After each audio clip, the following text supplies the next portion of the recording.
Chapter 62. Moscow, Idaho, November 14th, 2022. Canceling classes for the rest of that week doesn't prove to be straightforward. Provost Tory Lawrence canvasses his senior administrators, including Dean of Students Blaine Eccles and the head of the Faculty Senate, Kelly Quinnett, before making the decision that classes will be offered remotely, but also optionally, all the way through Thanksgiving. Quinnett is the outspoken head of the drama department, and her husband, Brian, has already started a new routine of walking her down the 10-foot garden path from her office to her car. Quinnett doesn't hesitate before rendering her opinion. Of course students shouldn't have to show up to class in the wake of a trauma like this. A number of the parents agree. They want the school to cancel classes all the way to Christmas. But Eccles is worried that a large number of students who have already paid for their housing don't have the ability to go anywhere else. He's concerned that those students, especially the ones who never met Xana, Ethan, Maddie, and Kaylee, might blame the university for depriving them of the education they've already paid for. One of these unlucky students is Alex Salvador, a recruited tennis star from Spain. When not attending classes, Alex divides his time between practicing on the UI courts and traveling to intercollegiate matches. The serious athletes at UI don't have the time or desire to join Greek life, effectively separating their campus experiences from that of the party kids. But now, Alex and 3 tennis teammates, all on scholarships, all from Europe, are holed up in their shared apartment just 3 minutes from the King Road house. They'd once or twice fleetingly dropped in at parties there, but now they can think of little else but the gruesome fate of the 4 victims.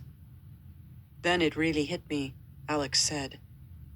As the town empties of the students who can easily drive home, Alex and his roommates find themselves confined indoors once the sun goes down, at around 4 p.m. They each buy handguns, lock their door, and spend sleepless nights mostly peering out of their windows into the darkness, seeing just the blue lights of police cars endlessly circling the streets. No one wants to venture onto streets where a murderer might be lurking.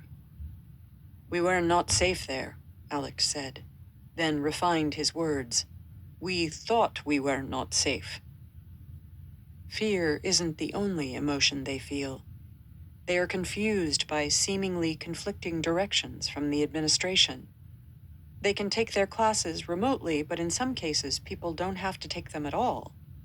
As Alex reflected, it was a mess. A stone's throw from Alex and his roommates, Ben DeWitt, who had been in Xana's high school class, is also staying put. As a features writer for the Argonaut, DeWitt has work to do. Like many University of Idaho kids his age, he packs heat. He knows that it's legal to conceal and carry in Idaho, just not on campus. Even though he has a gun, DeWitt pushes his couch against his apartment door at night, an extra precaution. Over in Pullman, Evan Ellis is in his studio by himself during a commercial break from his broadcasting. A hard-bitten journalist, he still locks the studio door. "I've never done that before," he said. "That's how uneasy it was. I had this weird gut feeling, and I came to this realization, what if this animal is still here?" Doug Wilson, the gray-bearded pastor of Christ Church, a conservative evangelical congregation of around 3,000, goes to get his car keys fixed and learns the local locksmith is overwhelmed. "The guy told me that people who never locked their doors were coming in and ordering locks installed," he said. Wilson is used to being treated with some hostility by his neighbors, but even he has never experienced a mass panic like this. Dr. Rand Walker, a trusted local therapist whom Chief Fry has put on standby to treat his traumatized officers and their families, is observing rare and frightening instances of the 6 degrees of separation connections among the town's residents. The fact that everyone in Moscow knows everyone else has morphed overnight from a source of comfort to something deeply unsettling. Neighbor suddenly mistrusts neighbor. Friend mistrusts friend. Customer mistrusts vendor. People are shutting themselves in, hiding from one another. Walker is hearing from his patients, from townspeople, from members of his own family, that suddenly the connectivity between them all feels toxic. Walker's son, Christian, a former UI student, knew the victims. His girlfriend is the daughter of the owner of the Mad Greek, where Xana and Maddie worked. Now the restaurant is closed, and a handwritten placard is in the window. We are closed temporarily to mourn the loss of 2 staff members. We will update Facebook on status of store soon. Please keep all the family and friends of yesterday's victims in your thoughts. MG family. It's all too close to feel comfortable, because who knows who among them is the murderer. For Jeff Smitty Smith, the owner of Moscow Bagel and Deli, the sudden emptiness has an immediate economic consequence. His customer base is almost entirely wiped out days earlier than he budgeted for. His girlfriend, Sarah Wicks, the owner of Vine Wine Bar, has a slightly different problem, one she shares with Mark Trivelpiece, her close friend and the owner of the Corner Club. They don't think it's fair to ask employees to work alone behind a bar at night. Who knows who might show up or approach them outside in the dark while they walk to their cars. Trivelpiece solves this by taking on all the shifts himself. He tells his remaining student workers, a dozen or so have already gone home, to stay away. He's got their backs. Local lawyer Mike Pattinson's chief concern is his 22-year-old daughter, Lexi, who lives in an apartment at the Bricks, barely 50 yards from 1122 King Road. She lives so close that some of her neighbors reported to police that at around 4 a.m. on November 13th, they heard a scream. They were interviewed down at the police station.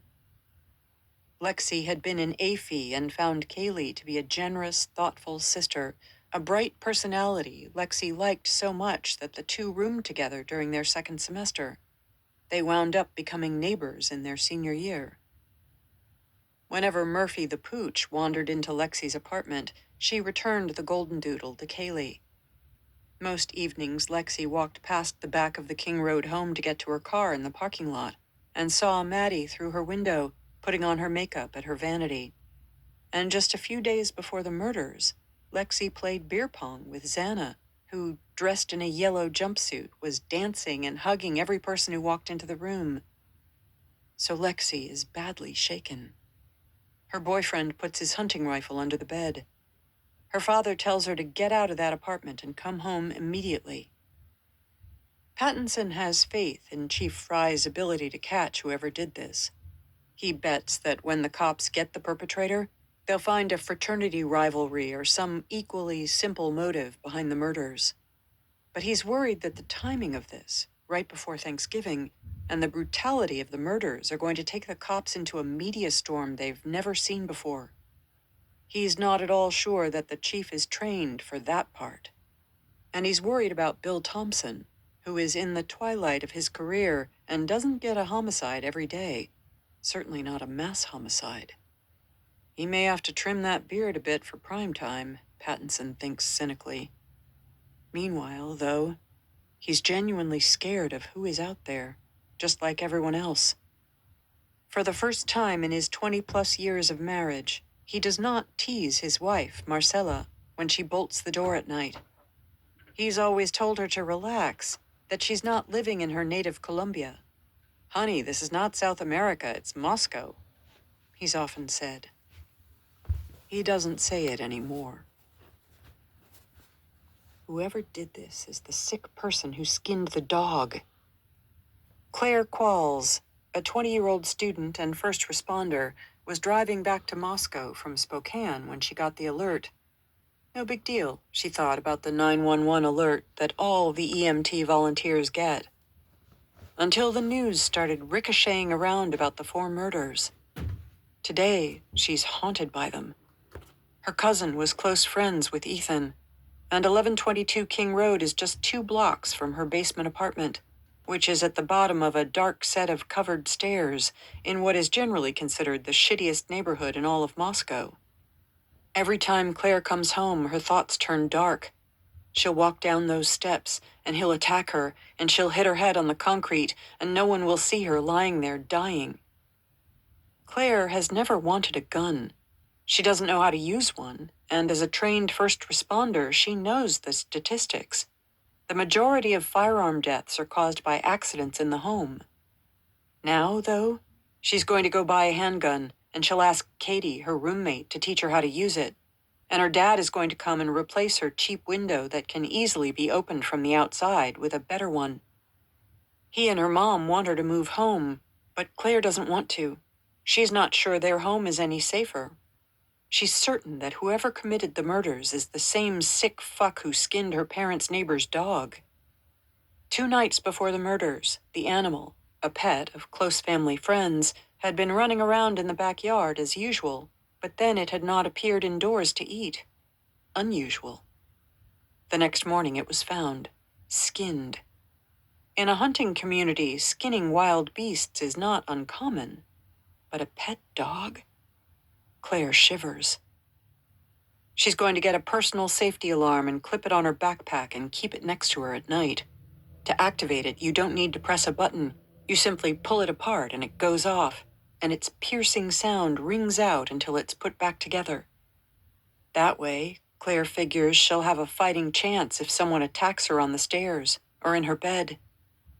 Without an alarm, she thinks, poor Maddie, Kaylee, Xana, and Ethan didn't stand a chance. Chapter 63. Moscow, Idaho, November 14th, 2022. It's 8 o'clock on Monday morning, not quite 24 hours since that first ominous 911 call. The police chief is sitting in his corner office at the station on Southview Avenue talking to Tyson Barrett, getting up to speed on where things stand. Barrett says he's spoken to Blaine Eccles and asked him to pass on anything that could be useful.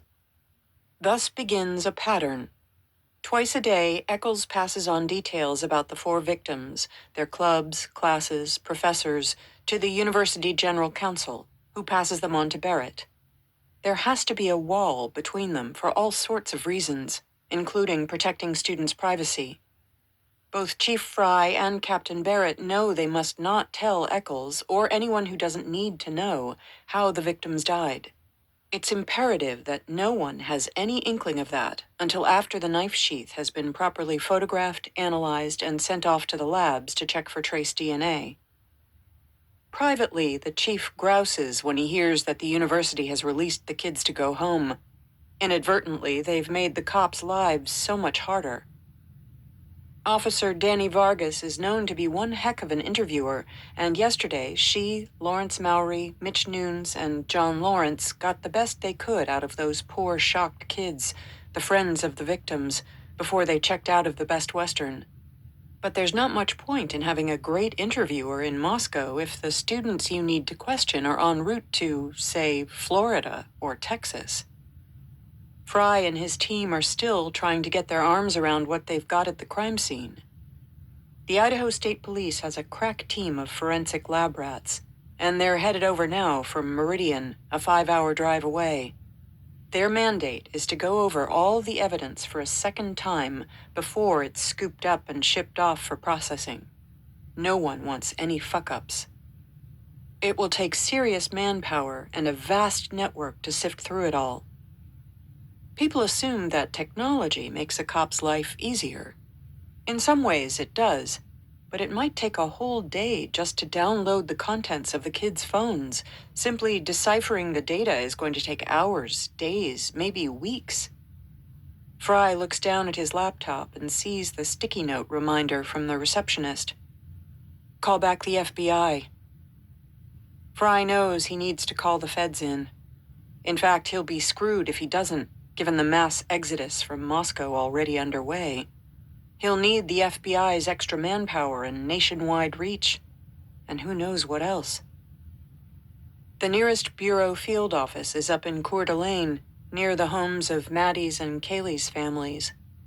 Fry prides himself on having built up great relationships with both the ISP, the Idaho State Police, and the local federal agents.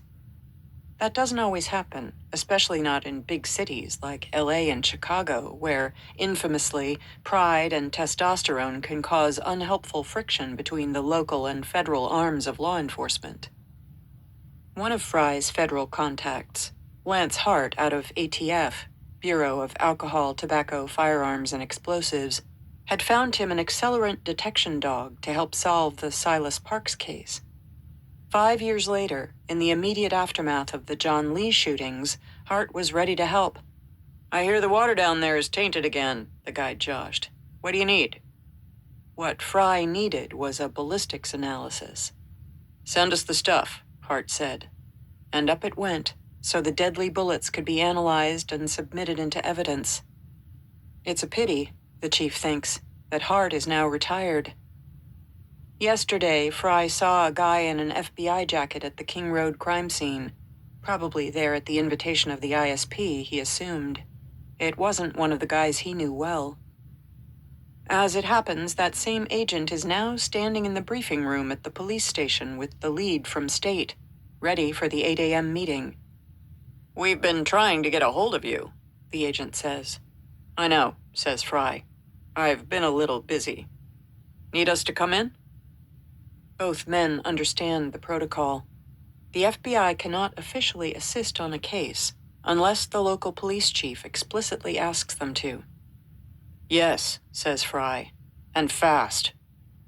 And with that, the FBI special agent in charge calls his boss, the regional special agent in charge, and the government machinery clicks into gear. The scale and speed of it deserves respect. In Salt Lake City, Utah, and elsewhere around the country, an operation begins to unfold. Fry imagines dozens of agents leaping onto planes that will bring them to Moscow, Idaho. In the station briefing room, Fry and Bill Thompson are technically the bosses, but right now they're staying out of the way as 3 law enforcement representatives, one from the Moscow PD, one from the ISP, one from the FBI, stand at a whiteboard. With the FBI, the task force is now composed of approximately 45 law enforcement officers from local, state, and federal agencies. It's a tight squeeze, with a few folks standing at the back, but all eyes are forward as the leads divide them into teams. Victimology. The officers on this team will assemble a profile of each victim by reaching out to family, friends, boyfriends, girlfriends, teachers, anyone who can tell them who Xana, Kaylee, Maddie, and Ethan were over the past 2 years. As the adage goes, in order to know how a person died, you first need to know how they lived. Interviewers. Detectives Vargas, Lawrence, Mowry, Payne, and others on this team will reach out and interview anyone who was near the scene of the crime, any possible witness. Forensics. Fry still doesn't know how the guys on this team do what they do, but he knows what they are capable of doing. Sifting through cell phone data, putting together DNA profiles, analyzing prints and blood. Videos and local CCTV. Some camera somewhere must have caught something. The analysts on this team know what they're looking for. Tip management.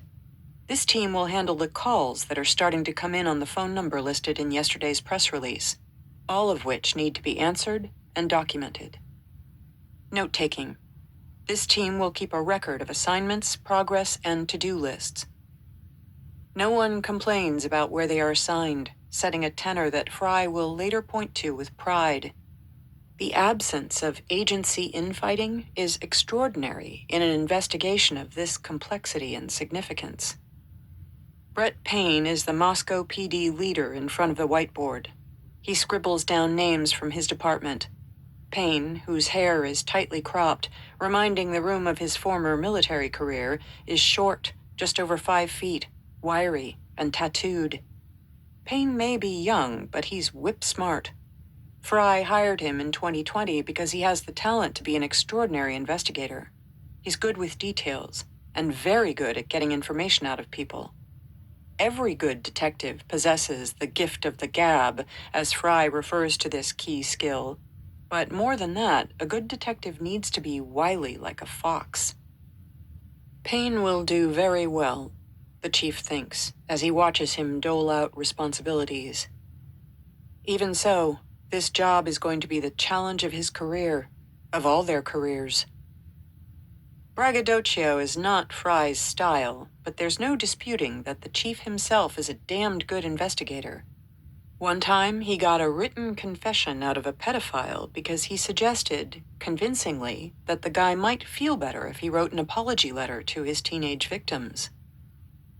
Before the first full meeting wraps up, Payne lays out the structure of the investigation. At 8 a.m. daily, assignments will be made. Then at around 5 or 6 p.m., they'll regroup. The team leaders want to hear status reports from everyone in the room. No detail is to be held back. After the briefing ends and they all head off, Fry calls in one of his captains. Anthony Dollinger is an experienced officer and the likeliest to succeed Fry as chief. When Fry double-checks on whether Dollinger is comfortable taking on the role of public information officer, the captain says, of course, even though this is not an area he's had training in. As busy as he's been, Fry would have to have been blind not to notice the hordes of press assembling in Moscow. They cram into the area around the King Road house like bees around a hive.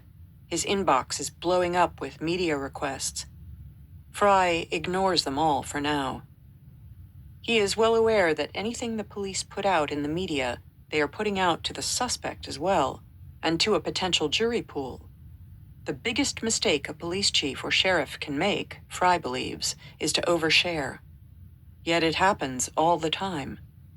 In 2017, the state police superintendent spoke during his press conferences directly to whoever had killed 2 teenage girls in Delphi, Indiana.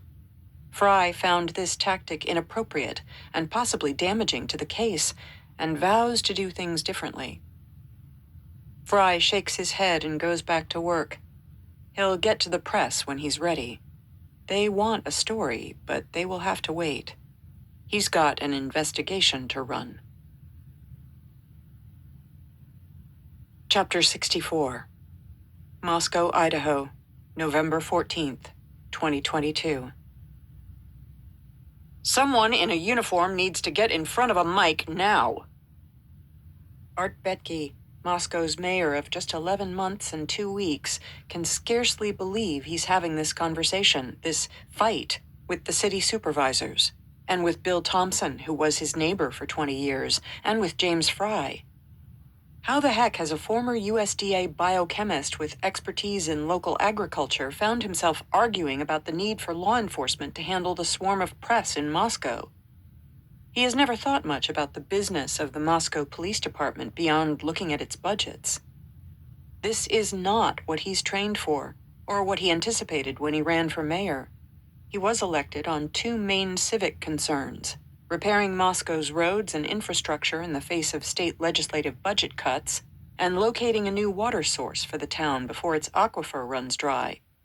I can talk your ear off about wheat, Betke later said, but I'm not good at standing up in front of the press. But now he's found himself in the middle of complete public chaos. There are helicopters hovering overhead, sniffer dogs on the college campus. Even a biochemist can see this situation could be ruinous to his beloved town. We look ridiculous, he says to Thompson. He points out that all the police have said publicly is that there is no threat, yet the place appears to be overrun with cartoon security.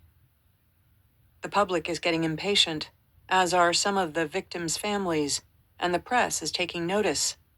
The lack of information about the case, wrote reporter Katie Kloppenberg for Boise State Public Radio on November 15th, has frustrated people who say the community needs more specific answers. The mayor doesn't doubt that the chief and county prosecutor will bring whoever did this to justice. He knows how good they are at their jobs. But right now, Moscow has a public perception problem and a safety problem. Crazy rumors, including one about a Colombian drug cartel being involved in the murders, are running rampant. As Moscow's #1 public official, Betke cannot just ignore this. It's a great irony that last week he signed off on the wording for a recruitment ad for a crisis communications advisor. But it hasn't yet been posted. So he keeps phoning, pestering people, barging into meetings of the city supervisors and yelling, and he keeps demanding the same thing. He wants a guy in uniform to say something that sounds clarifying, or at least slightly reassuring, into a mic. But Bill Thompson and Chief Fry won't budge. Thompson even warns, "Don't say anything, Art. You'll misspeak and mess everything up. You aren't trained for this." The city supervisors are telling Betke the same thing, ordering him, even, not to speak. And yet, everyone, including the New York Times, is reaching out to him for comment. And Betke is the mayor. He needs to make a call. He needs to say something. He needs to assure people they can walk around safely, albeit cautiously, which is what Fry and Thompson seem to think. But they want to take their time saying it. Time is what they don't have. The New York Times, he thinks, is surely a safe place to give an interview. And so he does it. He's careful. He gives context. But in the article, the context has disappeared, and there's just one startling takeaway. Moscow, Idaho. 4 students at the University of Idaho were found dead near campus in what a local official described on Monday as a crime of passion.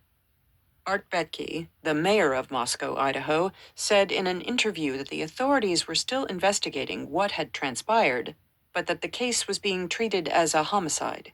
He said the authorities did not believe that there was a perceivable danger to the broader public, but he declined to say how the victims had been killed or whether a suspect was at large.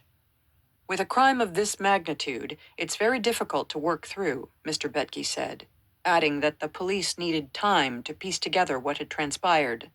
The overall assessment is that it's a crime of passion, he said. Oh, God, Betke thinks when he reads it. A crime of passion? He knows immediately that, far from soothing people, this could fan the flames of the rumor bonfire. He's achieved the exact opposite of his objective. I developed a great dislike for national media very rapidly, he said of that experience. I tend to talk in paragraphs, and they lift bits out of the middle of paragraphs, those sons of bitches. Art Betke correctly guesses what the reaction of Bill Thompson and James Fry will be. The police chief calls up the city supervisor and tells him, "Could you please tell the mayor not to talk? Or I will, and it would be better coming from you." Chapter 65. Pullman, Washington, November 14th, 2022. They've got to say something. They've got to say something. They're looking incompetent. Evan Ellis isn't just working his sources. He's watching the coverage of them. It's not good. A TV segment on the evening of November 14th from reporter Rania Kaur on Spokane Coeur d'Alene KXLY Channel 4 is typical. At the home where the students were killed, a bouquet of flowers rests on a rock right at the front. Joanna Perez was among the students who dropped off a bouquet and teddy bear at one of the memorials, Kaur said. Perez said that Ethan was in the same college program as she was. He was kind of like in some of my classes, and some of my friends knew him, so it just kind of hit close, she said. As Moscow police continue their investigation, Kaur said, Perez is grappling with what happened. It's just scary and frustrating, the student said, because we want answers to what happened, but they're holding back a lot of information from us. Ellis dials Thompson for the umpteenth time. For once, the prosecutor picks up. Bill, you've got to get ahead of this. You've got to say something. You've got to give a press conference. It's coming down hard. Thompson is calm. I know. We're working on it. That in itself is shocking to the reporter. In 30 years, Bill Thompson has never made any public remarks about an investigation until it was over. Ellis pushes on, asking the pertinent question that everyone is asking. Can you explain to me how we're supposed to say there's no threat to the public when obviously you haven't arrested anyone? Thompson is still calm. I can't explain that right now, but there isn't. The prosecutor pauses. You just have to trust me. The reporter is frustrated. Bill, you can understand how this doesn't seem to make sense. I understand. I understand your frustration, but I can't explain it to you either off the record or on the record. Ellis knows the prosecutor well enough not to push this any further. He understands that Thompson has his reasons for everything he does. But all the other journalists racing into Moscow from New York and everywhere else, spilling out of the Best Western, the Monarch, and the Hattabaugh hotels, they don't know these people the way Ellis does. They don't know a damn thing about this place. It would be easy for an outsider to underestimate Bill Thompson just by his appearance. At first glance, he has the look of an old-fashioned gold prospector. Ellis is worrying about more than simply getting this story. He starts to wonder about whether the story has the potential to destroy the very people who ought to be driving it. If the prosecutor or the police chief doesn't speak quickly, other people who know nothing, will create an alternative narrative. What happens if the public starts to believe the wrong narrative? If they start to feel the prosecutor and the chief don't know what they are doing? Ellis shakes his head. That would be a very bad outcome indeed. Chapter 66. Rathdrum, Idaho, November 15th, 2022. Olivia Gonsalves is sitting in the home office the family calls the Yellow Room at her parents' ranch house in Rathdrum, Idaho, hunched over her laptop. The shelves are piled higgledy-piggledy with boxes. She keeps looking impatiently at the clock. What's the holdup? It's now the afternoon after she got to her parents' house, and 2 days after the police knocked on their door and delivered the chilling news of Kaylee's murder, but absolutely no details.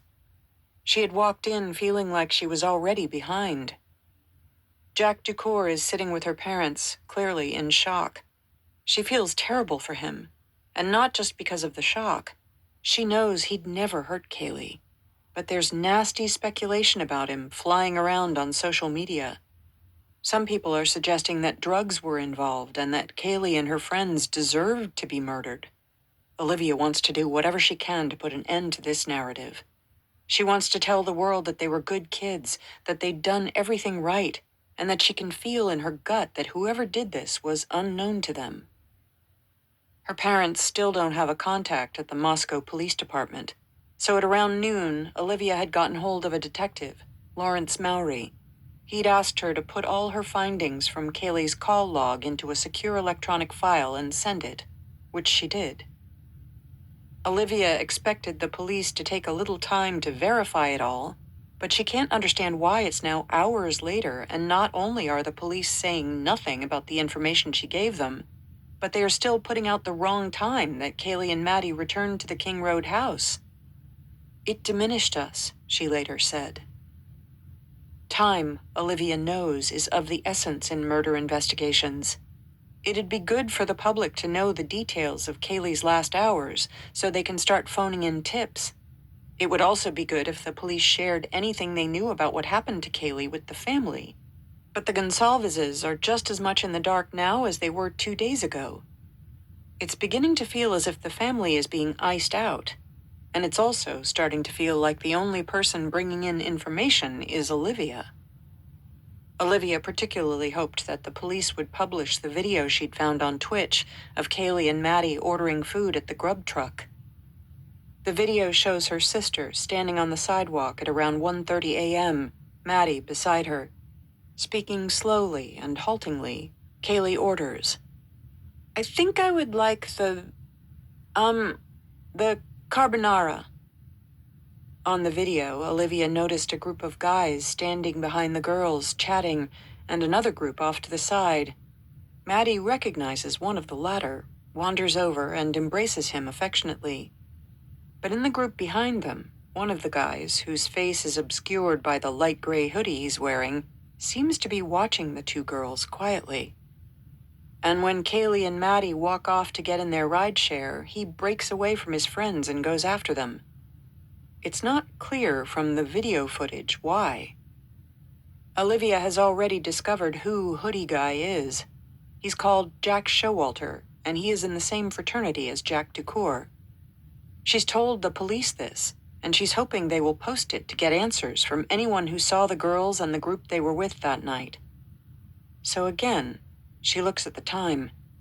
Afternoon is turning into evening. Why isn't the video up on the Moscow PD Facebook page yet? She hits refresh again. Still nothing. She knows that the police need to protect the investigation. Of course she does. She understands how police investigations are run and how the media works, but the more people out there looking for this murderer, the quicker she feels it's a he, can be found and brought to justice. So she's frustrated. And then someone, it takes her a while to learn it's the mayor of Moscow, gives an interview calling what happened a crime of passion. For Olivia, this is a tipping point. It presents a completely misleading picture of Kaylee and her friends. She is not going to sit idly by while all this misinformation gets out there, and while the police continue to tell her family nothing. By early evening, Olivia makes a decision. It's time to take control of the narrative. It's time to tell the public who Kaylee really was, and it's time to spur the public into action to help find the killer. She's going to start talking to the press. The first interview she does is with Haley Gunther, a local TV reporter for an NBC affiliate station in Spokane. Seated in her parents' living room on their black leather sofa, her face white with tiredness, Robbie by her side, Olivia makes a direct plea for the public's help. I would say if you know anything, if you think anything, if you heard anything, if you saw anything, just call it in, she says. I know it's important to protect family. It's important to protect friends, and I know that those ties of loyalty are strong, but you should be scared, and this isn't someone that should be protected. So if you noticed odd behavior, if you noticed something in the shared bathroom trash can, if you noticed a weird smudge on the fridge after your roommate came home late, call it in. Any injuries, anything at all, because worst case scenario, the police talk to them and they get to go home. If they have nothing to hide, then you just did your job. Call it in anonymously. She feels better afterward. She's doing her part. She's upset that the police don't seem to be doing theirs. It feels too slow, too little, too late. If I can't sleep at night, how can you, Chief Fry? She asks herself rhetorically. She wants people to know how frustrated she and her family are. So she speaks to Stephen Fabian of Inside Edition, airing her vexation with the police. We're not getting any answers, and we're not going to settle for that. Chapter 67. Priest Lake, Idaho, November 15th, 2022. Everywhere Stacy looks in the house at Priest Lake, she sees memories of her beloved dead son. From the deck behind the kitchen at the back of the house, she can see the 12th hole of the golf course. To the front, headed down a slope to the pond, is the 13th. How many times have she, Jim, and the kids roared with laughter coming over that hill, a few drinks worse for wear, mindful to aim their balls to the left side of the slope. It's a tight-knit community out here, and everyone knew Ethan. One of the neighbors affixed a cross to the front door, one of the many acts of kindness that will flood the Chapins in the next few days and weeks, none of which Stacy will forget. In the afternoon, she and Jim head out into the snow for a walk, partly to catch their breath, but partly also to talk about how best to support Hunter and Maisie. They are in the woods when their phones start to ring and ring with unknown callers. Weird, Stacy thinks. She wouldn't have expected cell reception out here, but also, who outside of family and law enforcement wants them so badly? It turns out that almost every news organization in the world wants them. In the next hours and days, all four Chapins are besieged with voicemails, texts, DMs, and emails from journalists of every stripe.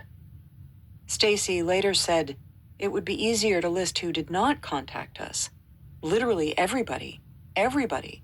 Every news organization, CNN, Anderson Cooper, The Today Show, Good Morning America, all of the Idaho stations. It was crazy." They make a family decision. They won't talk to anyone. It's a plus, they discover, that they bought the Priest Lake house relatively recently, because no one can find them in Idaho databases. That night, Stacy and Jim lay awake again. 1 a.m., 2 a.m., 3 a.m. They check in with each other every hour on the hour, and rise early to put on a pot of coffee and walk again. The phones start ringing early, and not just with media. They get a call from the funeral home back in LaConner. Their friend Kirk Duffy runs it. He has a relationship with Kathy Mabbitt, the Leda County coroner. He's on his way to Spokane, which is where Ethan's body has been taken for the autopsy. He tells them they need to pick a date for Ethan's funeral service. Stacy and Jim choose the following Monday, because that gives them enough time to be ready, but also enough time for the students who come to get back to their families for Thanksgiving. Maisie and Hunter still have their social media on, and Tuesday morning is when Stacy becomes aware of the rumors on TikTok, in the wake of a new police press statement with information that an edged weapon such as a knife was used to kill her son and the other victims, and that the weapon has not been located. Social media is also rife with rumors that Ethan was part of a love triangle. Maybe drugs were involved. Maisie is so upset she uninstalls TikTok from her phone. It's in this moment that Stacy temporarily forgets her grief. Instead, she feels a blazing anger. "I don't mind telling you, I went out of my fucking mind." Nobody gets to defame Ethan. Nobody gets to speculate like this about her son. She doesn't know where this is coming from, but she's going to stop it.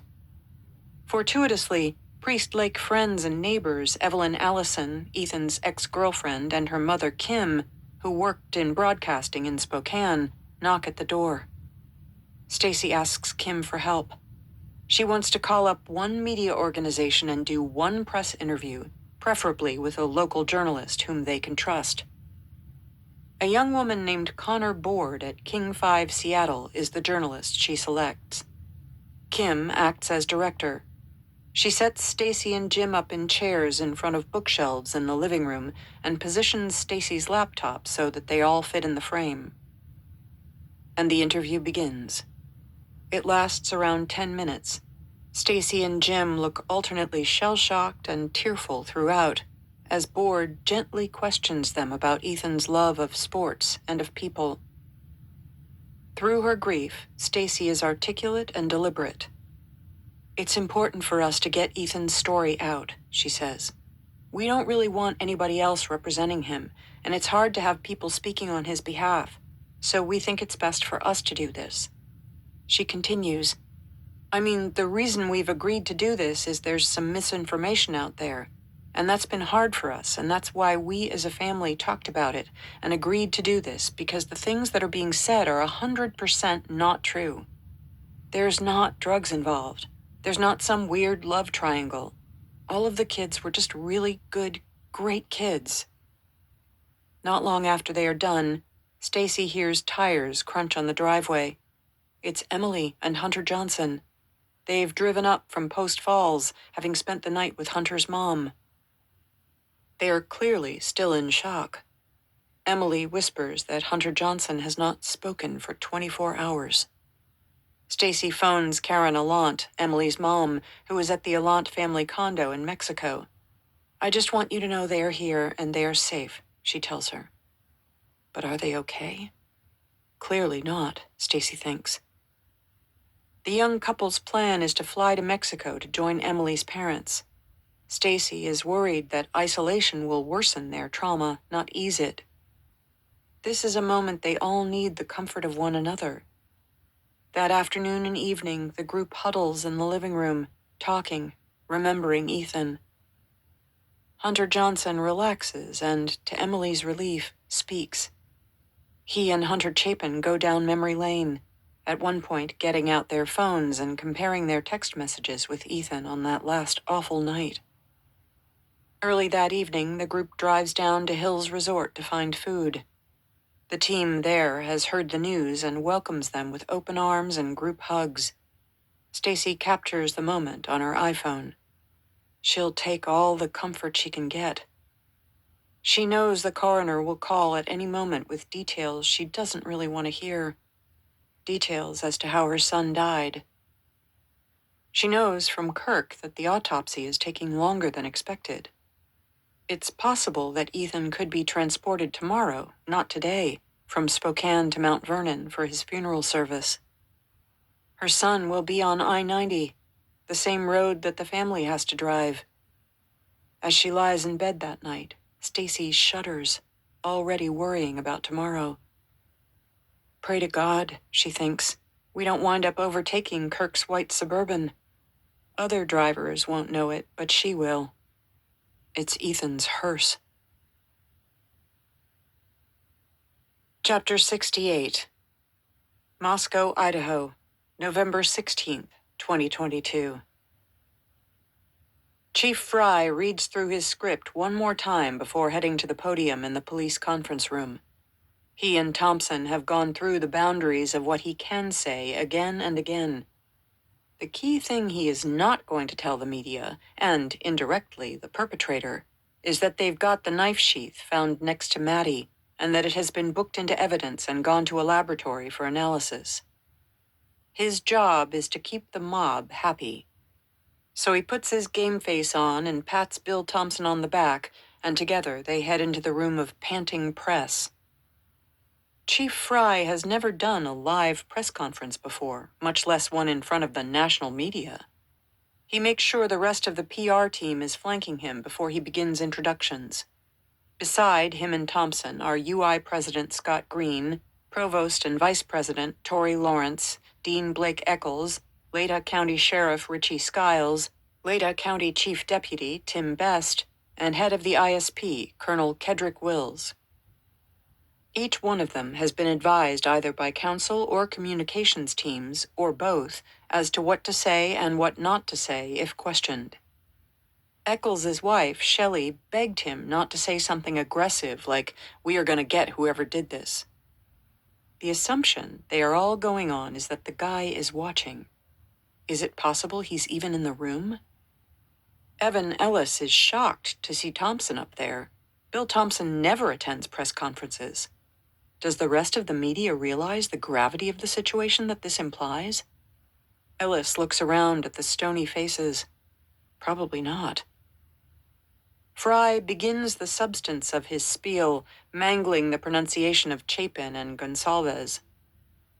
His news nugget is not really anything new, and he knows it. It's simply that the 4 victims were stabbed, and that law enforcement hasn't found the weapon. There also appeared to be no forced entry into the home. Fry confirms what everyone already knows. The ISP, FBI, and Leda County Sheriff's Office are all helping with the investigation. Then he drops the powder keg in the room. We believe this was an isolated, targeted attack on our victims. We do not have a suspect at this time, and that individual is still out there. We cannot say that there's no threat to the community. And as we have stated, please stay vigilant, report any suspicious activity, and be aware of your surroundings at all times. He knows that come the Q&A session, there will be pandemonium. And there is. He gets the same question put 4 different ways from 4 different reporters. You guys have said repeatedly that there's no threat to the public, one of them says. Why did you say that? And why are you changing your mind? Fry rewords his answer 4 different ways, knowing as he does so that each one sounds worse than the one before. The first, in these cases we take the totality of the things that we see, and they're very dynamic, right? And they're very big, and there's a lot of information, and we try to take that information, and some of what we can't share with you, correct? But we try to take that information, we try to make the best educated decision we can. So we, at that time, believed that there was not a threat. The second, like I said, we took the information that we had at the time, but we do need to be aware the individual is still out there. We need to be vigilant. The third, like I said, we take the totality of the situation. We try to make the best bit of information we can with everything that comes in, and then we make our decision off of that. So at this time, I'm not going to expand upon that. The fourth, we still believe it's a targeted attack, but the reality is there's still a person out there who committed 4 horrible, horrible crimes. So I think we got to go back to there is a threat out there still, possibly. We don't know.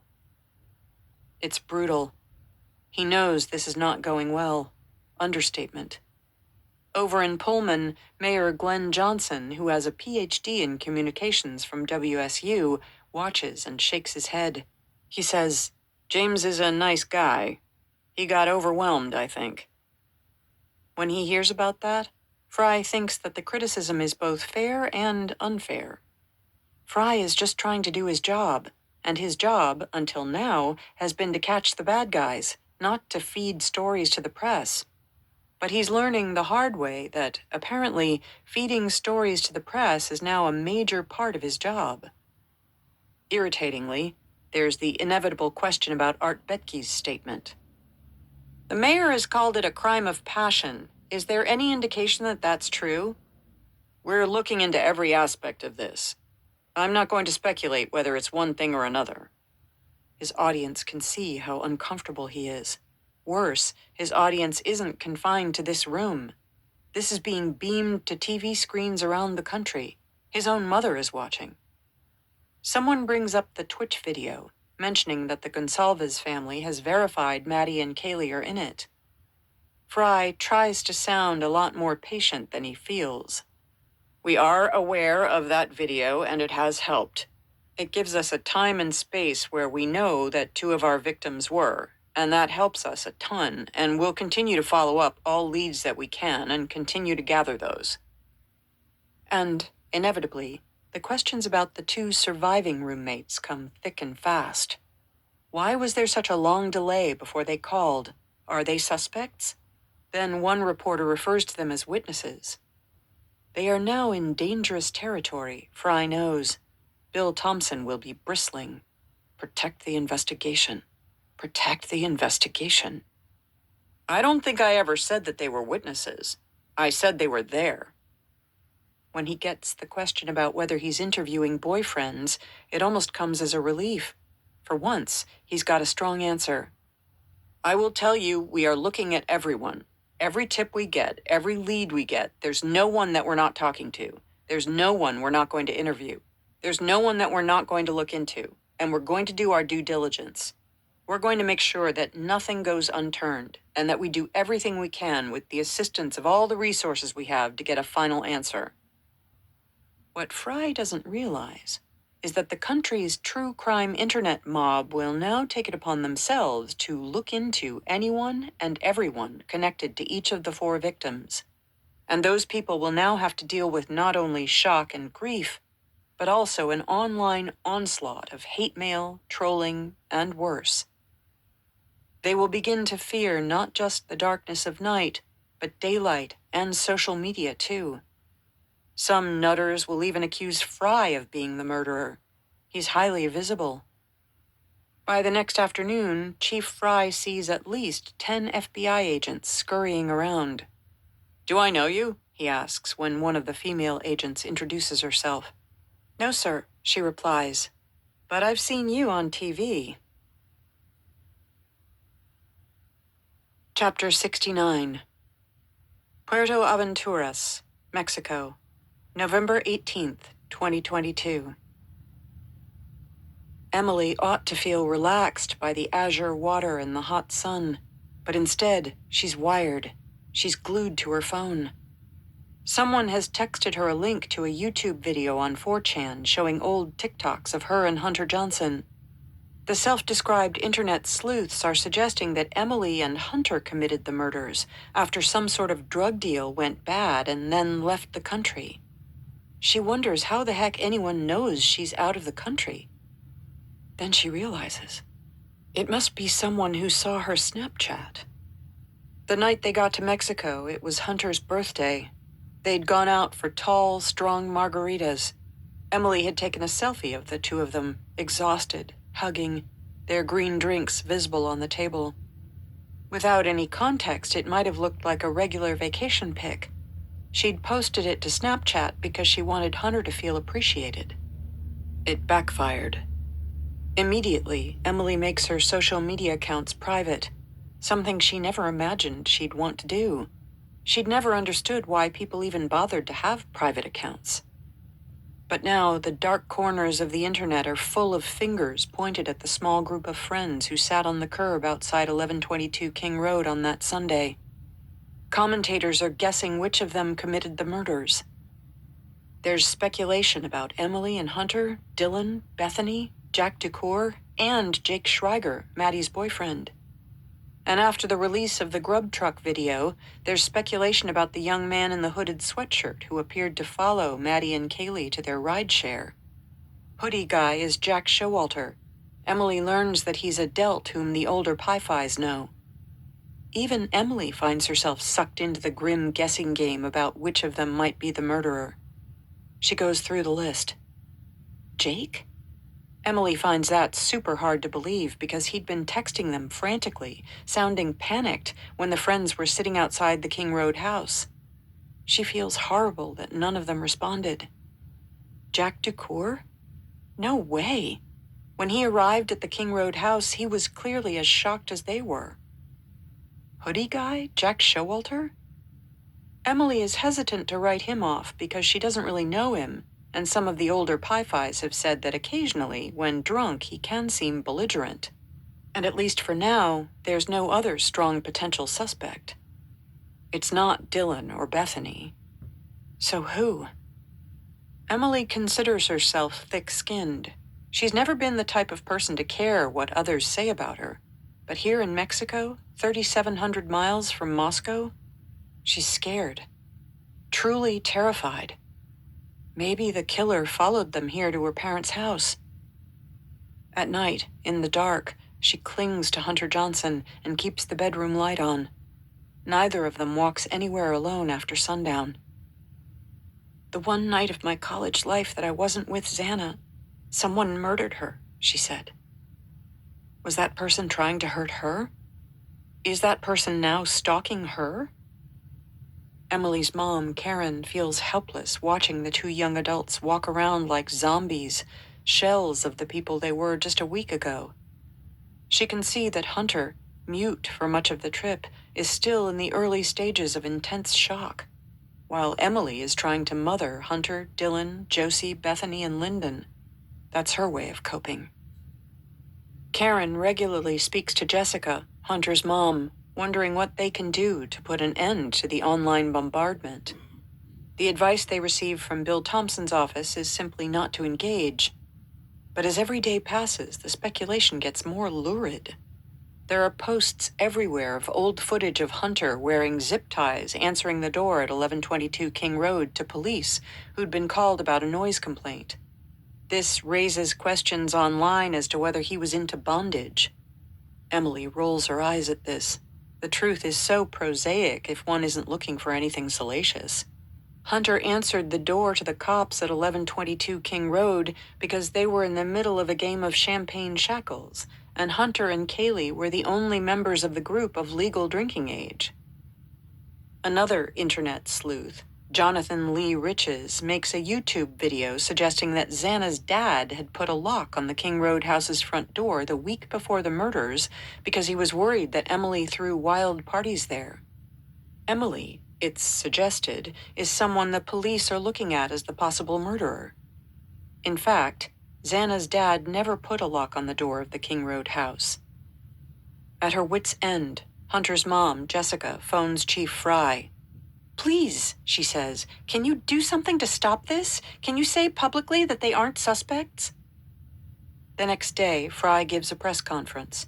He states that the surviving roommates, all the others at the house that morning, the rideshare driver, and the man in the hooded sweatshirt seen outside the food truck, are not being treated as suspects. For 24 hours, there is a reprieve online. But then, it explodes again, even worse than before. Emily and Karen think this is partly because the Gonsalves family sat for a TV interview in which Christie said that the police might have cleared people too quickly, and Steve appeared to agree. Karen and Emily understand that Steve and Christie want to find the murderer, but they wish that hadn't been articulated. It's the first time that the families affected most by the murders disagree as to what the right plan of action is to bring whoever did this to justice. But it won't be the last. Chapter 70. Moscow, Idaho, November 18th, 2022. Chief Fry is looking at the TV in bewilderment. He's watching Moscow's coroner, Kathy Mabbitt, his longtime friend and colleague, appearing via Zoom on yet another news program to discuss the autopsy findings. Kathy, 72, is a local wonder. On top of being the county coroner, she's a public defender and a nurse who has worked in the ER for 16 years. In 2015, when John Lee shot his mother and two others at an Arby's, she acted simultaneously as a nurse for the wounded and as a coroner. In 2005, when the Wells brothers murdered UI football player Eric McMillan, the judge asked, tongue-in-cheek, if she could be both their defense lawyer and their healthcare provider. She started as coroner back in 2006, and the job had a steep learning curve for the first 6 months. There were 7 homicides in the county. On her very first call, she and Chief Fry examined a body that hadn't been found for 3 days. Fry smeared Vicks in and under his nose, an old cop trick to avoid the smell. But Kathy was a rookie. She didn't know the trick. Eventually, Kathy could bear it no longer and told him she couldn't focus because he had extremely large boogers hanging out of his nose. So Kathy and Fry go way back. He knows that she knows what she's doing. She understands procedure. And yet, here she is on national TV. Fry said later that this was the moment he realized how truly big this story was, how impossible it was for everyone around him to avoid getting caught up in it. They say when people riot, they don't even know sometimes what they're rioting for. They just get caught up in the frenzy. On TV, Kathy is telling interviewers that when she got to the scene at 1122 King Road at around 5:30 p.m. on Sunday, November 13th, she determined that the victims had died from multiple stabbings. She knocks down suggestions of a murder-suicide. Most of them just had one wound that was the lethal one. She tells News Nation's Ashley Banfield, adding that in each case the lethal cut was to the chest area or above. Banfield asks if the victims were slashed, and her answer echoes the mayor's comments earlier in the week. It was a pretty large knife, so it's really hard to call them puncture wounds. It was a stabbing. It has to be somebody who was pretty angry to stab 4 people to death. What Mabbitt doesn't say on TV, but does say in private, which perhaps explains why she felt moved to speak out, is that in all her years on the job, the scene she found when she got to King Road was right up there among the worst. She'd dealt with multiple homicides, but she'd never come across a scene like that, where all the bodies were right there, together. And then, just their ages, too. You'd have to be inhuman not to be affected. But there's plenty about the autopsy results that she shares with law enforcement and the victims' families only. Telling the families the autopsy details, that's the worst part of her job. For instance, she doesn't say on air that Ethan was stabbed once in the buttocks and once in the carotid artery, but that's what she tells Stacy. Stacy doesn't want to know anything other than that Ethan died fast and without suffering. She never even reads the autopsy report. Kathy doesn't tell reporters that Xana's fingers were almost severed, a sign she fought back hard before dropping to the floor. But that's what she tells Jeffrey Kernodle. She doesn't tell anyone that Kaylee's wounds suggest that she woke up and struggled. But that's what she tells Olivia Gonsalves on the phone when, that is, Olivia reaches her, after she's seen Kathy on a local news channel. It's the first time Olivia gleans that the killer was likely angry. Kathy Mabbott's reports of a frenzied stabbing trouble many locals, too. This is a hunting community. Most people have large hunting knives. Rand Walker, the local psychologist whom Fry asks to counsel PD members, notices that his friends and neighbors start staring at his arms, and he starts staring back. Who among them has knife wounds? The problem is that many people do. It's common to nick yourself when skinning an elk.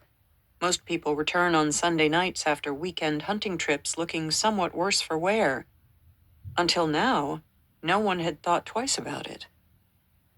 Blaine Eccles, the UI dean, can't keep this question out of his mind.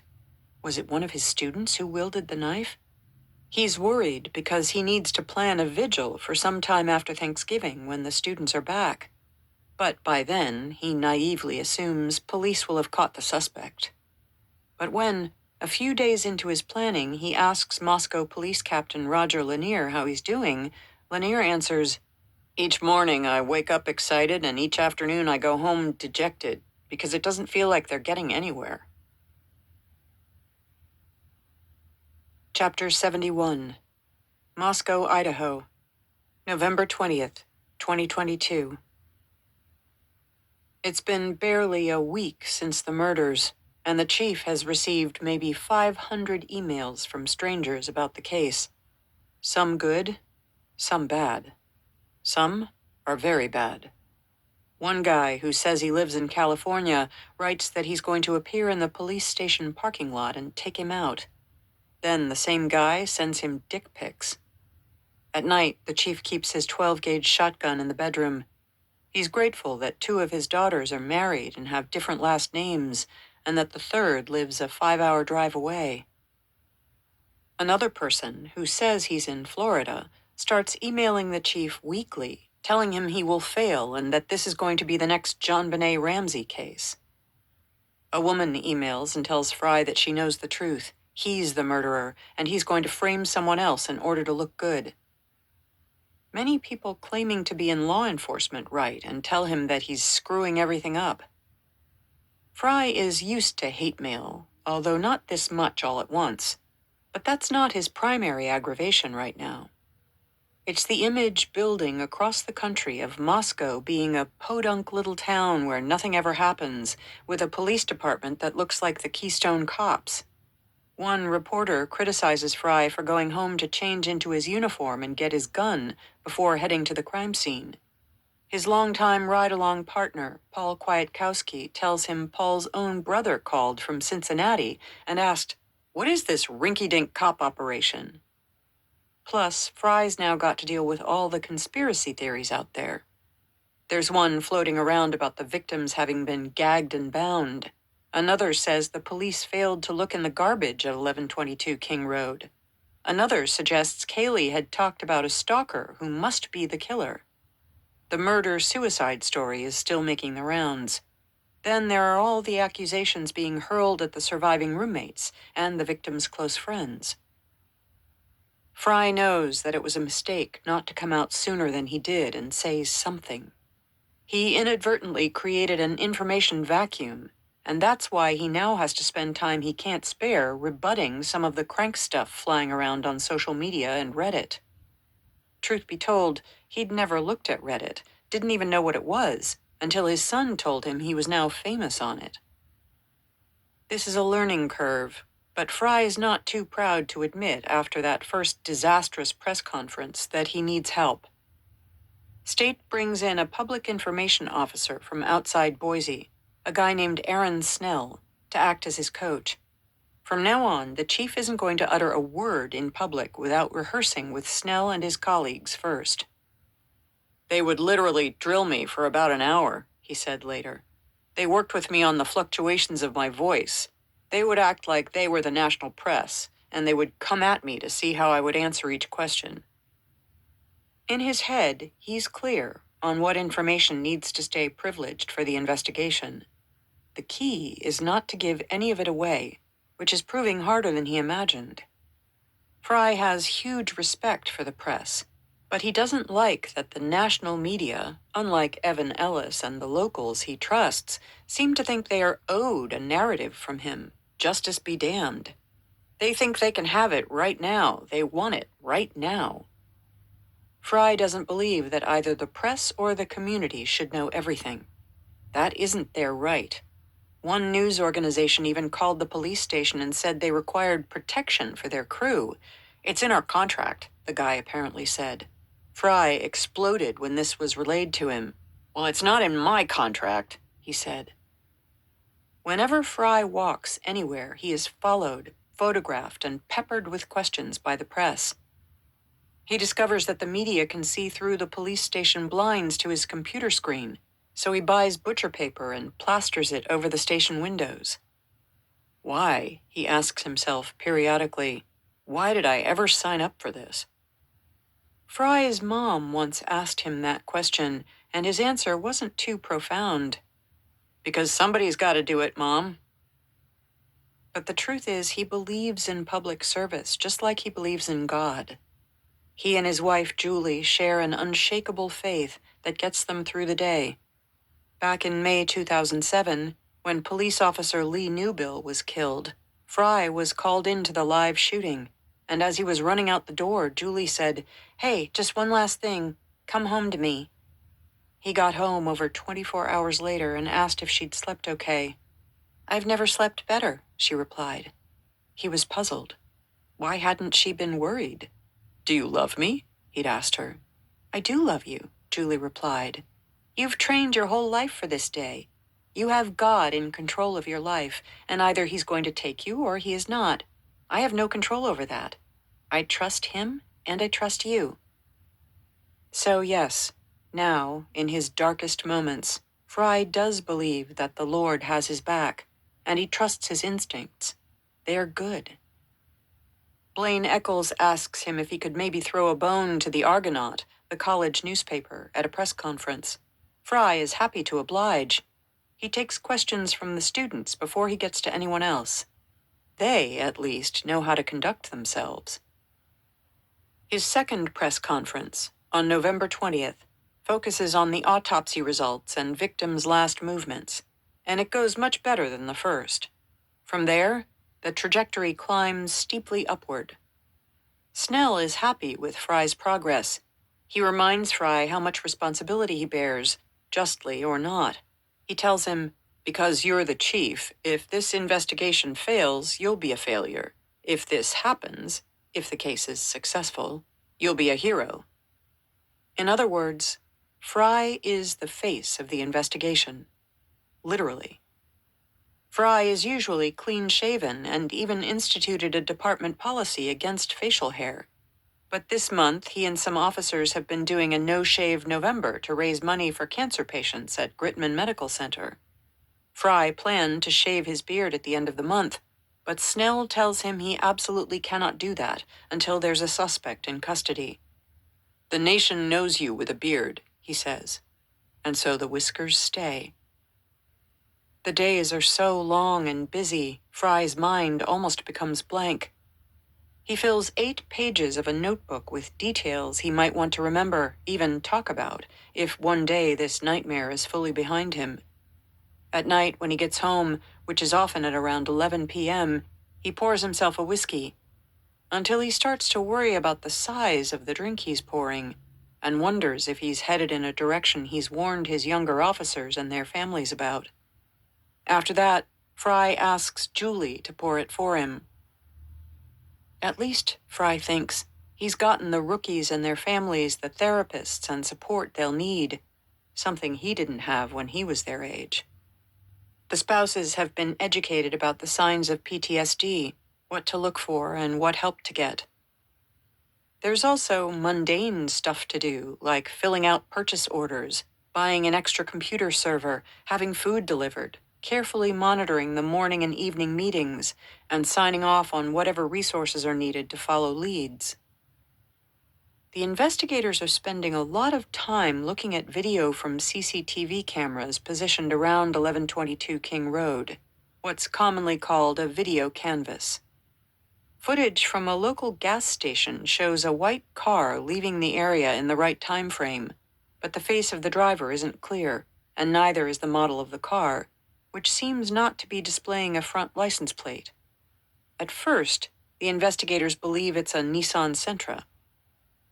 The police have issued a map showing the victim's last movements to the public, asking for anyone who saw anything suspicious to call the tip line. An FBI agent is monitoring all the calls. It's not unlike the map Fry made for Michelle Wiederick, the mother of poor Joseph Wiederick, the student who in 2013 wandered for 8 miles after a fraternity party and wound up freezing to death by the river. As if Michelle could read his thoughts, Fry receives an unexpected email of support from her. "We are praying for you," she wrote. "I know you are going through a tough time." Emails like this, from the families of victims in prior cases with whom he has a bond and with whom he has stayed in close touch, are what keep him going. Chrissy Dove, the sister of Sarah Parks, the young pregnant woman who was strangled to death and then burned in a house fire by her husband, Silas, in 2009, texts Fry a screenshot of him and Bill Thompson on TV. "I'm so sorry y'all having to deal with this. Prayers for y'all and the families," she wrote. Fry had found the body of poor Sarah and her unborn baby after Silas claimed she'd died in the fire, but it had taken some time for him to be able to prove the case and for Bill Thompson to pressure Silas into taking a plea deal. A few days later, Chrissy texts Fry again with another photo. "You're on Good Morning America. I hate that y'all have to go through this, because I'm sure it brings up many more things in your mind." The chief replies, "Yes, the demons have come to life again, but we do it for the victims and their families. That is our reward." That is the reward. He believes it. Fry wants to get whoever did this for the 4 victims' families. But all the garbage out there in the press is not helping.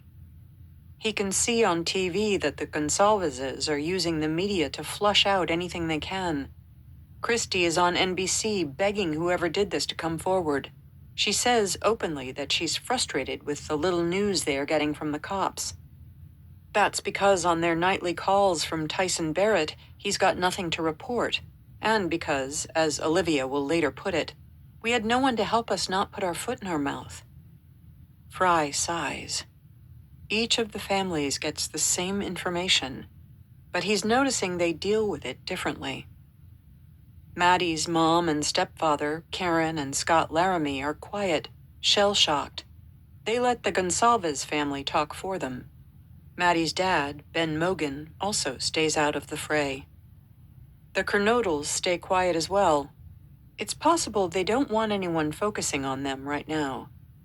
On November 19th, Kootenai police arrested Xana's mom, Kara Northington, on 2 charges of drug possession. She'd been clean, working as a waitress, but relapsed following Xana's death. Stacy Chapin heard about this with a certain amount of shock as well as sympathy for Jeff and Jasmine. Stacy didn't know that Xana's mom had been in and out of jail her whole life. Ethan never told her. Stacy assures Barrett and Fry that they have her family's support, no matter how long the investigation takes. "We don't care if this takes you 30 years, we will still believe in what you're doing," she tells Fry. "We'll believe that you guys are doing it right, and we're going to support you." People like her are what make the chief's world go round. On November 23rd, Chrissy Dove sends him a note. "I wish I could let the world know how hard y'all really work on cases, knowing all the heart and love that y'all show." Fry replies, "They will know when we make an arrest. I have lost all respect for the national news and media. All it does is hurt the families and gives people false information." Chapter 72. Mount Vernon, Washington, November 21st, 2022. More than 1,000 kids, friends, and family pile into Skagit Valley College's McIntyre Hall. There are too many to fit in the auditorium. Stacy had no idea there'd be this many. She and her family rolled in the night before and congregated at the Bertelsen Winery. She's so grateful to her cousin Stuart and his wife Kathleen. They swept into town and booked a hotel and a vast house to hold everyone, and they'd taken care of all the logistics. Kathleen introduced Stacy to a friend who was a PR executive in Boston and who stepped in to act as the gatekeeper between the Chapins and the swarm of media people seeking their attention. It's been a whirlwind few days for Stacy, and the kindness of people has been as overwhelming as her grief. She was dreading putting Maisie and Hunter in sleeping bags on the living room floor of the condo. She longed to be able to tuck her 2 surviving children in at night in a proper bed, to reassure them in the way only a mother knows how. Her best friend, Susie DeVries, had intuited this ahead of time. The Chapins arrived to find Susie had bought out the linen department at Bed Bath & Beyond and purchased a pair of inflatable mattresses as well. That wasn't all. Also intuiting that in the window between now and Ethan's memorial, the Chapins would not have the bandwidth for chats with random people. Susie banned visitors. She also brought a carload of food and organized a meal train. Kirk Duffy, the director of Hawthorne Funeral Home and Memorial Park, had brought Ethan's body back from Spokane, as he promised. He'd also persuaded Stacy and the others to view Ethan in the casket. The Chapins had been reluctant. Stacy knew from the coroner that the stab wounds that had killed Ethan were below his collar line, but even so, she was afraid of what she'd see. Duffy had been firm, however. He told Stacy, "I've done this for a very long time, and you need to see him." In hindsight, Stacy knows the funeral director was right. She's grateful. Stacy tucked a dry sock and, out of habit, a Taco Bell card into Ethan's coffin. God forbid the guy would go hungry, she later said. She watched, surprised and touched, as Jim added a golf tee. In front of the massive crowd of mourners at the memorial service, she says that during the viewing, while she was gazing at her son and the mustache he'd grown and that she hadn't been such a fan of, Hunter had nudged her and said, "You guys know the real reason he has the mustache, right? He watched the new Top Gun movie, and he wanted to look just like those guys on the sand volleyball court." Stacy had not known that. She and Jim spent hours working on their respective eulogies. Jim was adamant that they tell the college kids that they must get on with their lives, that they cannot be derailed by this. Jim has always been a glass-half-full kind of person. He's viewed his life as a blessing, with Stacy and the triplets being the greatest blessings of all. He'd gotten a second chance in the wake of an unhappy first marriage, and he wants to make the most of every moment. He's the husband and dad who keeps them all going. "It's all good," he tells them whenever they are tired or cross. If he's ever had a mean thought, Stacy doesn't know about it. She can feel how proud he is of her almost every hour. It has always buoyed her. So when it's Jim's turn to speak, he puts on his Vandal's cap and gives the young people in the audience a directive to follow, for Ethan's sake. His son, he says, "would love for all you kids to get back to school as safely and quickly as you can, to carry on what he was carrying on there. It's very important that you kids get back after you've healed. We all have a lot of that going on, but I want you to go back." When Stacy speaks, she says that it's essential that in addition to celebrating Ethan's personality and life, she needs to clarify how he died and debunk the nefarious rumors swirling around, not just for her own family, but to ease the suffering of everyone in the room. "So we want to speak about what has happened to our son, not about the investigation, but we want you to know a couple of things that make us feel better about what happened that day," she says. There were no drugs involved. The autopsy cleared that. There were no weird love triangles. Ethan Chapin was where he wanted to be, she continues. He'd had a wonderful day, and in the end, he was staying at his girlfriend's house. I mean, what a great thing, right? So, that's supposed to make you feel better. None of us could have changed the outcome of that day. Ethan was asleep when this really tragic event occurred, and we want you to know that no phone call would have saved him. He did not suffer. It went very quickly. And when Stacy gets to the subject of Ethan's mustache, she uses the levity it causes to make a serious point to the parents in the room. I do want to remind you that in the end, those battles don't matter. Hair, mustache, those aren't the battles you pick with your kids. It just doesn't matter. Pick the hard ones. Stacy mentions that Ethan's and Xana's best friends, Hunter Johnson and Emily Allant, are watching the service via live stream. She doesn't mention that they aren't there in person, partly because they are afraid Ethan's murderer is coming for them next. Stacy also doesn't mention the starkly obvious fact that the other 3 victims' families are not holding public services for their kids, out of fear that whoever did this might attend. My wife's biggest fear, Steve Gonsalves later told ABC News, part of the reason we didn't have a funeral is because she couldn't be guaranteed that that monster was going to not be there. Unlike the other families, the Chapins are not fearful. Chris Kamek, the local police chief, is a friend. There's a small police presence outside Ethan's service, but that's to cope with the crowd. The question of who the perpetrator was and what he might do next is just not something they think about. Nothing can bring Ethan back, Stacy says. Her focus now is exclusively on her living kids. She concludes her eulogy, Ethan was an amazing human, and we're so lucky to get to call him son and friend. So thank you, all of you. I am not sure what tomorrow looks like in our family. I do know that the 4 of us will make it. It's going to change the look of what we've had for 20 years, but we'll do it. Ethan would want that for us. He would want that for all of you. He wants that for you kids. He wants that for his brother and sister. And that is what if there's anything to take away from this, it's to know that Ethan Chapin would want the very best for all of you, no matter what it is. It's incredible that a man so young has touched so many of us. May we continue to carry his kindness and his smile through all of our years.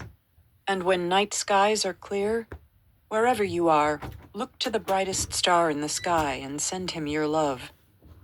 Certain people feel it. We love him. May he be your guiding light. Nearly 2 years later, Stacy watched the video of the service and said, I wouldn't change one thing. Chapter 73. Rochester, New York, November 19th, 2022. It's a cold, gray morning in upstate New York. The sun won't rise for another hour at least. But Christine Cameron, assistant principal at a local school, is already awake and sitting in front of her computer screen.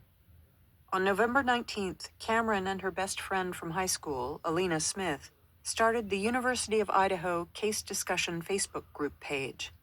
It's already become the fastest growing page about a true crime in Facebook history. Overnight, 3,000 people have requested to join. In just a few weeks, it will have 200,000 members. Many of these are fake accounts, but as page administrators, the duo has learned on the fly that it's essential not to reject people out of hand. It turns out that many of the local kids in Moscow who think they saw something important during the relevant time frame want to report that anonymously. They haven't used Facebook until now, preferring Instagram and TikTok. So they create Facebook accounts with fake names in order to reach Christine and Alina personally. The administrators have helped put many of these students in touch with the FBI. We had one girl contact us via her aunt and talk to us and tell us that she was hanging out with Kaylee and Maddie that day, Christine said. Alina took the call. They got ready together, they went to the football game together. They came back and they got ready together. They went to the corner club with the girls. They were hanging out, they were drinking, were having a great time. And then when it was time to go, Maddie and Kaylee left, went to the grub truck, and they went and they left and went home. Their house was kitty corner to 1122 King Road. The amount of guilt that you could hear in their voices, Christine said, and how they were talking and, oh, I wish I would have stayed with them. Oh, I wish they would have come over to our house. Christine and Alina have founded and administered true crime Facebook pages before. In fact, they have 10 of them. They have one about the 2007 disappearance of Madeleine McCann, another about the 2021 murder of Gabby Petito, others about the 2022 killing of toddler Quinton Simon, and the 2019 so-called doomsday cult murders committed by Lori Vallow Daybell and Chad Daybell, and more. Their goal is to create an audience for a true crime podcast they hope to start. Alina has had several high-level meetings about it. So far, their pages have attracted a few thousand followers each. It had been Alina, based in Prosper, near Dallas, Texas, who pushed to create a page about the Moscow murders because she'd seen someone else start a Facebook page and quickly garner 4,000 members. This struck a nerve with Christine, who knew the founder of that group and who describes herself as super competitive. Okay, she said, we'll do it. She'd known right away that the Idaho case was different, in a league all by itself when it came to attracting Facebook followers. 4 victims meant 4 times the chance that someone might sympathize or connect with one of them. Plus, the victims were particularly appealing. Bright, smart, attractive. 4 young people that had their whole lives ahead of them, Christine said. And they were so insanely popular, and they were on social media, and their house was so lively, and they were like the life of the party anywhere. But the speed at which the page took off shocked even the 2 administrators. Within 10 days, they found themselves interviewed on News Nation by Ashley Banfield about the findings and discussions on the page around the Venmo activity of the 4 victims, including one transaction from the sister of a guy Ethan had Venmo'd that was timestamped 3:30 a.m. Christine attributes the success of the page to the vacuum created by the police. In the Gabby Petito case, you'd see the police asking, has anybody seen this girl? Does anybody have any videos? Does anybody have any pictures? The police were out asking for public help and assistance, whereas this case was very different. The Moscow police were very tight-lipped. They held all of their information close to the vest. Their Facebook page seems to fill the void left in the narrative by the Moscow police's reticence. On it, no stone appears to have been left unturned based on the few nuggets out there.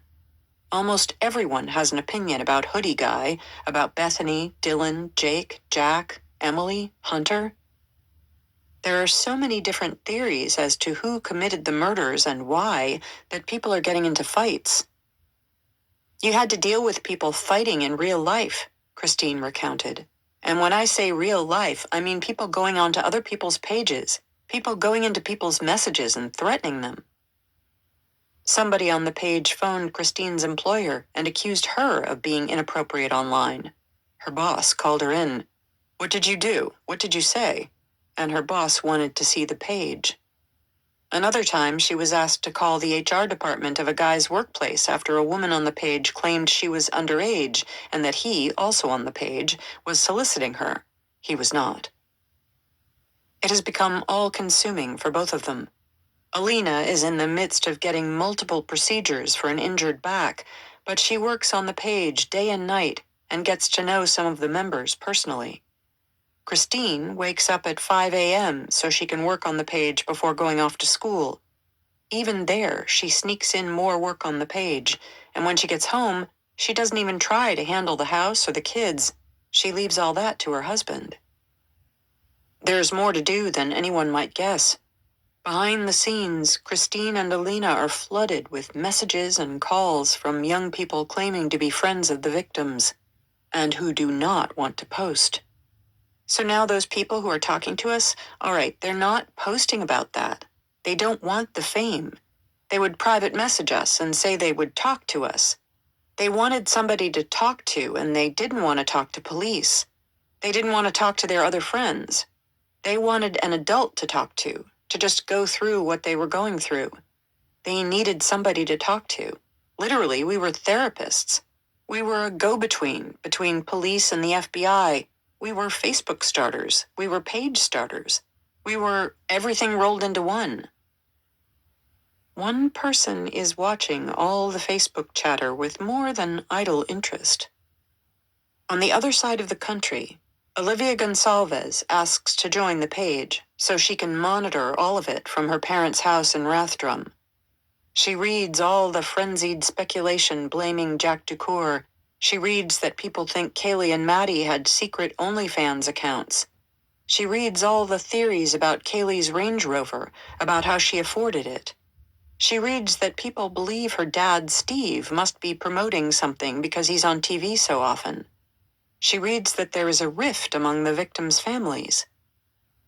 Even though it doesn't seem terribly effective, she appreciates the firm hand that Christine and Alina try to take as administrators. "Stop the name-calling, stop the belittling," they wrote in a post to their tens of thousands of members on December 3rd. "This is a space to discuss and theorize, not attack other members. You will not agree with everyone, and most likely will not change their mind, so politely disagree or move on." Checkmark. "We will no longer warn you. You will simply be removed." As Olivia reads and reads, an idea starts to form in her mind. This page could be a great resource, a great place to ask people for tips, a great place to send videos, and a great place to start setting the record straight. Chapter 74. Moscow, Idaho, November 24th, 2022. The FBI trailer that will act as the agency's mobile command center pulls up to the Moscow police station on Thanksgiving Day. The truck is so enormous, it looks like it might not fit through the gate. It does. Just. TV cameras film the arrival, of course. In this week's press conference, the chief and his team try to strike a more media-friendly tone, even addressing the fake news out there. "We have heard that Kaylee stated she may have had a stalker. Detectives have been looking into that and to this point have been unable to corroborate the statement, although we continue to seek information and tips," Captain Roger Lanier said, reading from his script, adding that, contrary to online rumors, the victims had not been bound and gagged. Just a few days later, the team obtains a search warrant for Kaylee's Tinder account. Kaylee's wounds had appeared to reflect the possibility that she had woken up and tried to either fight off her attacker or call for help, and then she was somehow stifled. Broadly, this will make its way into the public consciousness, courtesy of Steve Gonsalves, who cites the coroner and blames the police for not sharing more details. But the public certainly does not know that 2 days ago, the forensics team sent a sample of the DNA they'd found on the knife sheath to Othram, a DNA sequencing and genomics lab in Texas. That's because the investigators had run the DNA through CODIS, the FBI's database of fingerprinted individuals, and it had come up empty. So now, using the new methodology of investigative genetic genealogy, IgG, that has sprung up around the popularity of public genealogy sites, Othram will try to build a family tree around it. But the process could take days, maybe weeks. Investigators have also sent off 103 pieces of evidence, including hair, fingernail clippings, and footprints, to local labs. Law enforcement's interview team has spoken to more than 100 people so far. The chief's victimology teams are building detailed profiles of the 4 victims they are getting to know as well as they know their best friends. Xana, the charismatic extrovert; Ethan, the all-star laid-back athlete; Maddie, the quieter only child; Kaylee, the exuberant go-getter. At least one of them was a target. Which one? Why? The chief still hasn't got a suspect, so it's understandable that he doesn't yet have a handle on a motive. I think you're always looking for the why, all the way through your investigation, he says. Typically, the why doesn't just jump out to you because you have to piece the whole picture together, and really every piece of something that you get, or every warrant you do, there might be a nugget in that piece that gives you a little bit more of a clearer picture. And maybe not. Maybe you get nothing out of it. Maybe whatever you put in for didn't give you any fruit at all. There's one critical development in the case the chief doesn't share with the media. The team monitoring CCTV cameras is homing in on the white car seen doing 3 passes around the King Road house between 3:29 a.m. and 4 a.m. At 4:04 a.m., it appeared to make a 3-point turn near the residence, go back and forth on King Road, then take Queen Road, which had a turnoff going behind the house. The car reappeared at 4:20 a.m. and left at high speed. Yesterday, the FBI vehicle specialist got a better shot and identified the vehicle not as a Nissan Sentra, but as a 2011, 2012, or 2013 white Hyundai Elantra. So, on November 25th, the day after Thanksgiving, the chief approves a message to local law enforcement agencies to be on the lookout for this specific car. 4 days later, in the early hours of November 29th, over in Pullman, Washington, WSU police officer Daniel Tango searches for white Elantras registered at the university. He sees that one, a 2015 model, belongs to a student named Brian Koberger. A colleague of Tango's, Officer Curtis Whitman, spots the actual vehicle in a Pullman student housing parking lot. He logs it. But white cars are ubiquitous. So are Hyundai Elantras. So since this car appears to be a model from the wrong year, the Pullman cops don't pass this up the food chain to Moscow. They don't yet know that the FBI vehicle specialist has in fact now conveyed to his agency that it's possible, given the shape of the fog light and rear reflectors in the available images, that they should extend the date range of the Hyundai Elantra to as late as 2016. Meanwhile, Fry has got his hands full managing another screw-up with the media, possibly even worse than the first. This one's from a surprising quarter. On November 30th, Bill Thompson gave a rare interview to a TV reporter named Brian Enton, a rising star at News Nation. Enton and his crew stormed into town like a tornado. Of all the national reporters, he's the one getting access. He's gotten to the Gonsalves family and to Aaron Snell, and somehow he gets to Bill Thompson, who made a rare mistake when Enton asked him about the use of the word targeted. Some of the students and the victims' families, Enton said, have been frustrated, not understanding what that word meant. Could Thompson explain? Thompson told Enton in a recorded video interview that targeted had perhaps not been the right word to use. He said that investigators believed that whoever did this was still at large and was specifically looking at the King Road residence, but they could not yet say who might have been the target. Enton posted the video of the interview to Twitter. But then, just a day later, Thompson spoke to KTVB's Morgan Romero and gave a different explanation. He said that one of the victims was definitely a target, although he did not specify which one. Hours later, Thompson wrote a letter to Romero walking that back. She tweeted a quote from it. "Investigators do not believe the murders were random, but we cannot unequivocally state the residents or any occupants were specifically targeted. I apologize for any confusion." Piling on to the bonfire of confusion, Moscow police posted a clarification to their Facebook page. Conflicting information has been released over the past 24 hours. The Leda County Prosecutor's Office stated the suspect or suspects specifically looked at this residence and that one or more of the occupants were undoubtedly targeted. We have spoken with the Leda County Prosecutor's Office and identified this was a miscommunication. Detectives do not currently know if the residents or any occupants were specifically targeted, but continue to investigate.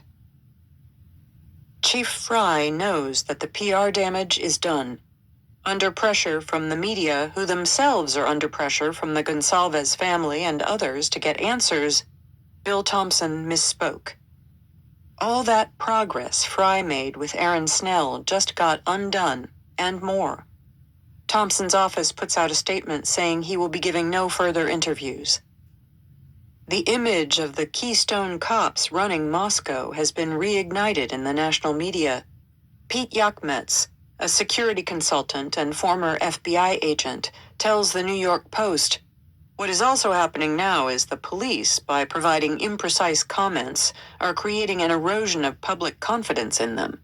That's unfortunate because in the end, public confidence is needed to solve this crime. The public is very concerned there is or may be a killer in their midst, and they see no progress in the investigation." The Post quotes Steve Gonsalves telling Fox News right after Thanksgiving that he was frustrated because the police hadn't spoken to him in 3 days. "We're the same family that found the original timeline. We're the same family that broke into the phones. We tried everything in our ability." In fairness, Gonsalves has another source of stress he keeps private. The family has been getting threats in the mail and online. Steve is concerned for the safety of his youngest daughters.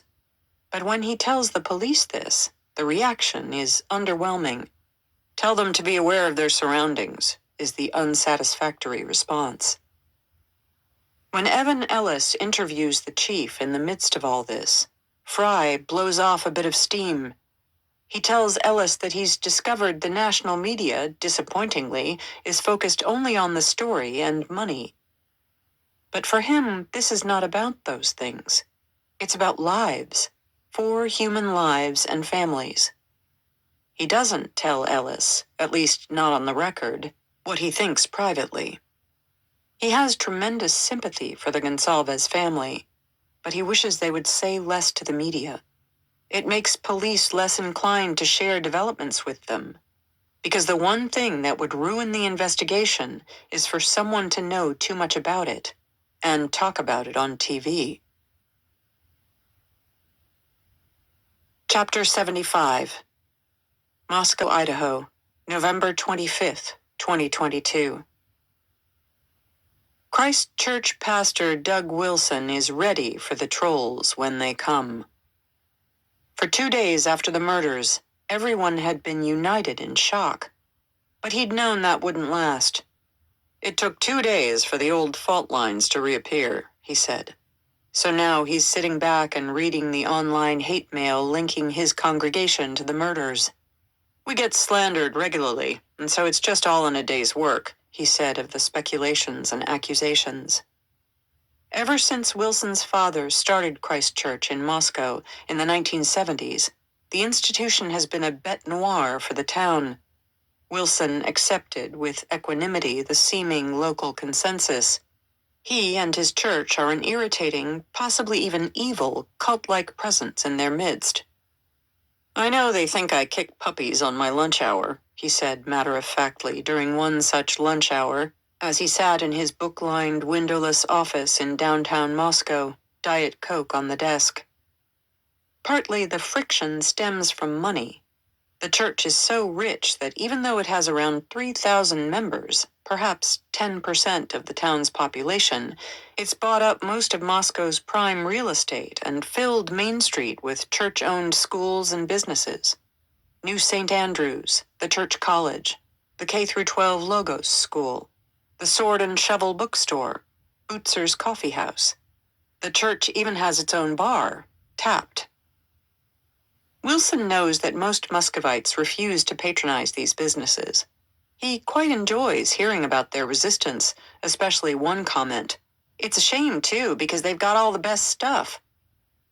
The Kirkers, as members of Christ Church are known, a reference to the church's local nickname, Mother Kirk, stand out for their blonde Caucasian looks and preppy attire.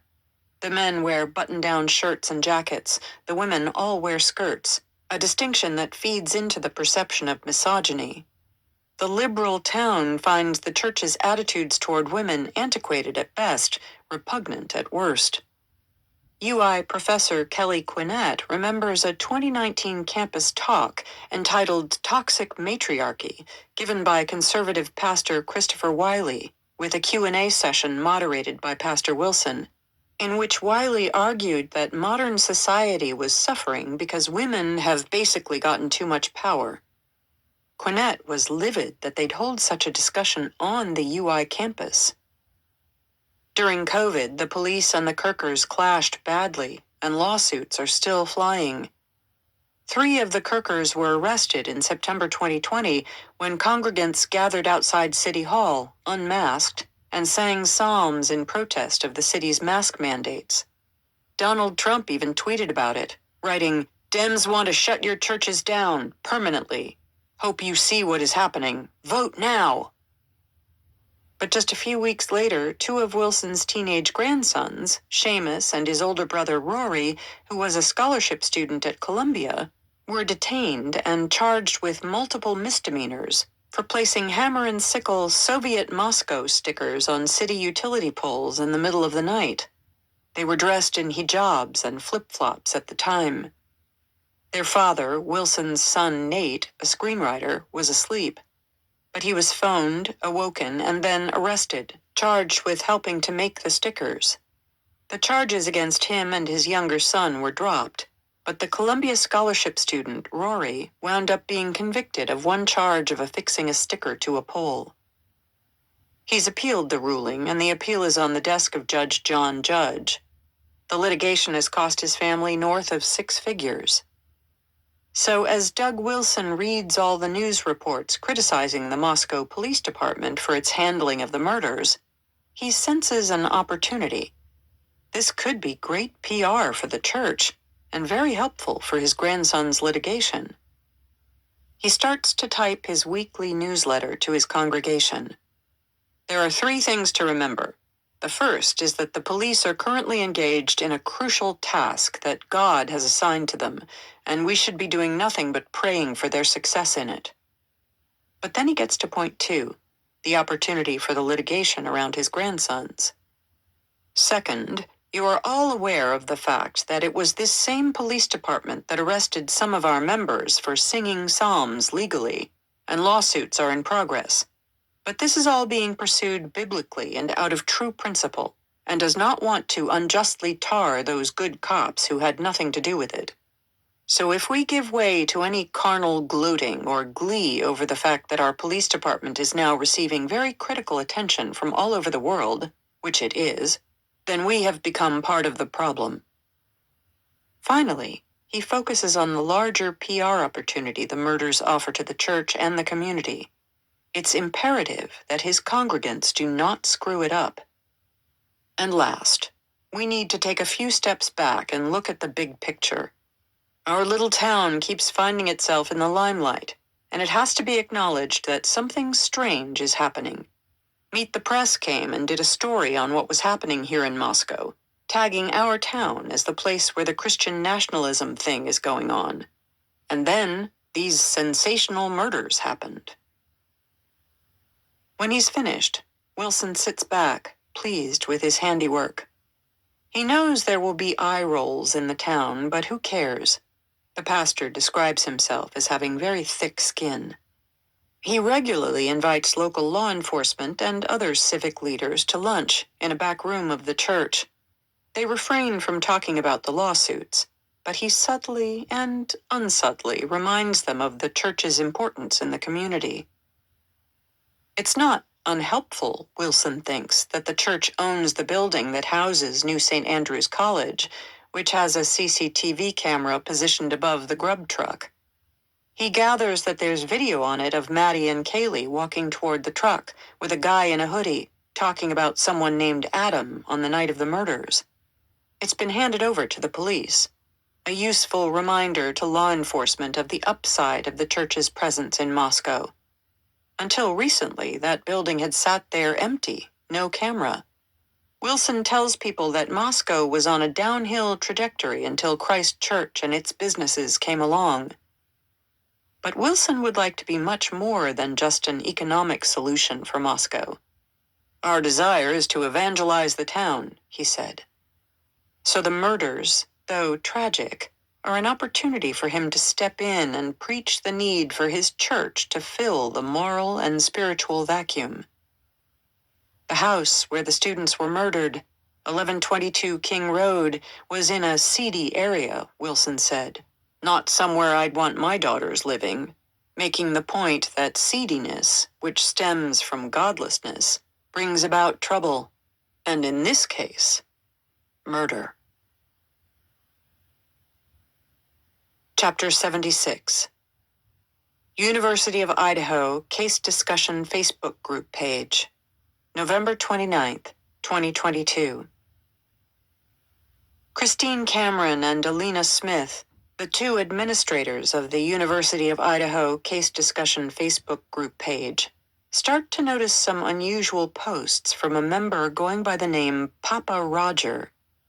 They have no idea who the user is in real life. His avatar is cartoonish, creepy, seemingly digitally created. It's a profile of a man with graying hair in some sort of military uniform. Papa Roger garners attention very quickly with a startling opinion. Of the evidence released, the murder weapon has been consistent as a large fixed-blade knife. This leads me to believe they found the sheath. This evidence was released prior to autopsies.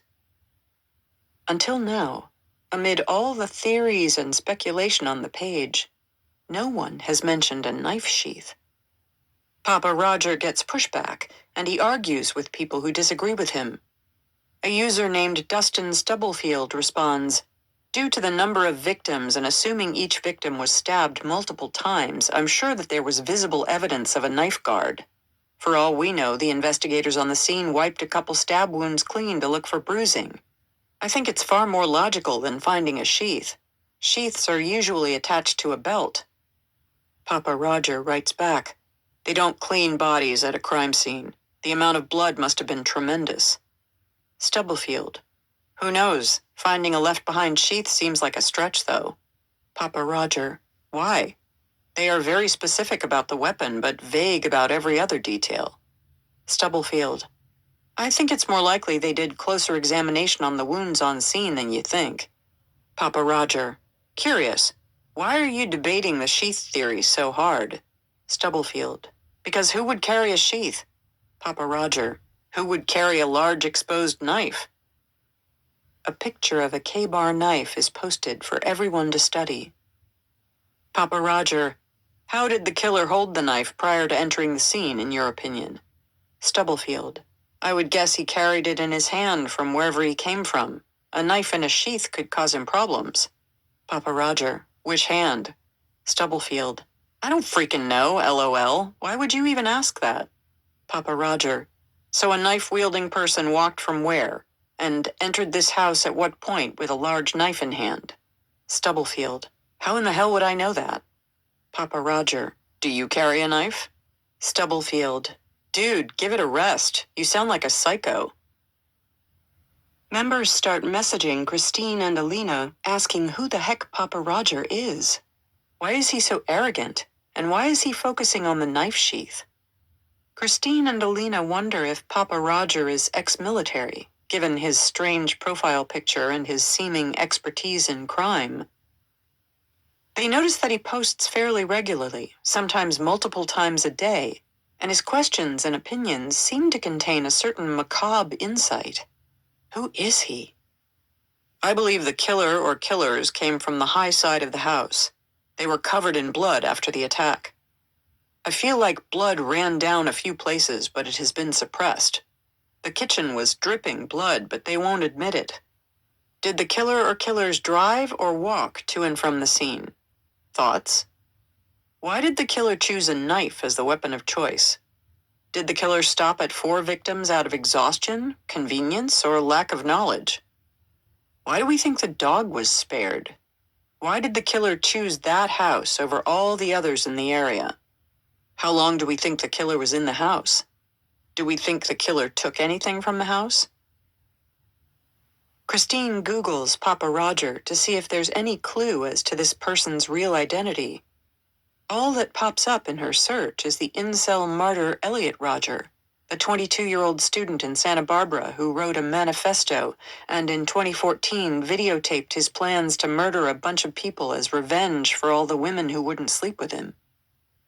Christine clocks this, but the connection seems too vague, just the spelling of the name Roger, for her to do anything dramatic like report him to the police.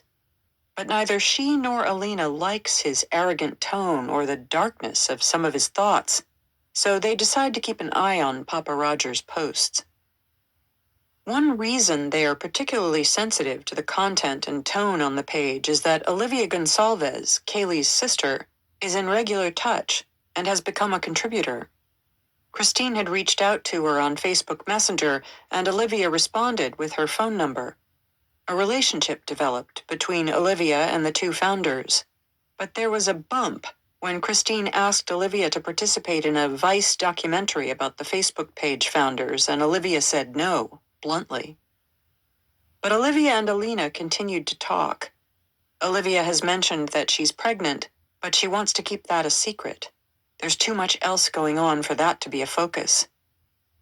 The two have an unofficial arrangement in which Alina passes on any video or tips submitted that Olivia might find useful, and Olivia sets the record straight about Kaylee and the Gonsalves family directly on the Facebook page. No, Kaylee was not on OnlyFans. No, Steve Gonsalves is not promoting any product on TV. No, there was no deal for Kaylee's Range Rover. No, the family never said this attack was targeting Kaylee. Finally, no, I do not know who killed her. I wish I did, and I can promise that I will find him and I will know. But I am still getting there, piece by piece. Chapter 77. Moscow, Idaho, November 30th, 2022. Dean Eccles chose this date deliberately. The first Wednesday after Thanksgiving is Chapter Day, when Greek life reconvenes on campus. We knew the fraternity and sorority community was going to turn out massively for this, Eccles said. It's snowing. It's really snowing, 7 or 8 inches. He cannot believe his good fortune. He used the weather as an excuse to move tonight's candlelight vigil for Ethan, Xana, Maddie, and Kaylee indoors, inside the Kibbe Dome. But the weather isn't the real reason he made the switch. Chief Fry told him last week that it would be much harder to secure the venue, maybe impossible, if it was outside. The Kibbe Dome has magnetometers at the entrances. It's entirely possible the suspect may try to show up. They need to be ready. So Eccles gave up his vision of an iconic outdoor ceremony and notified the students of the change. But he cited the weather as the reason, not wanting to scare anyone. Idaho's Governor, Brad Little, is also coming. Eccles arrives an hour early to go through last-minute checks. He sees a crowd of about 30 young people all dressed alike. Despite himself and the gravity of the situation, he chuckles. They're undercover FBI agents. I don't know who told them to dress like college students, he said, but they all looked like lumberjacks. Plaid shirts, blue jeans, and boots. Still, Eccles immediately feels better. He doubts anyone can get past this bunch. He's not yet met any of the victims' families, and soon some begin to arrive. The Chapins barely make it in time due to the weather. Even without snow, the drive from LaConner to Moscow is a good 6 to 7 hours. I-90 is closed, so Jim takes Highway 2. I don't even know why it was even still open. It was just me and a couple of other people on the road, he said. It's heavy snow. Crazy. I wouldn't want to do that again. Stacy remembers that other awful drive from LaConner to Moscow just 2 weeks earlier. And she remembers something else. She wants to make an apology. I really chewed out someone on your staff that day, she tells Dean Eccles when they shake hands, recalling the angry phone call. I know, he tells her with a smile. It was me. The Chapins are ushered through a separate entrance and up to a press box, sky high, where they can watch the students filing in. and where they can be surrounded by FBI agents.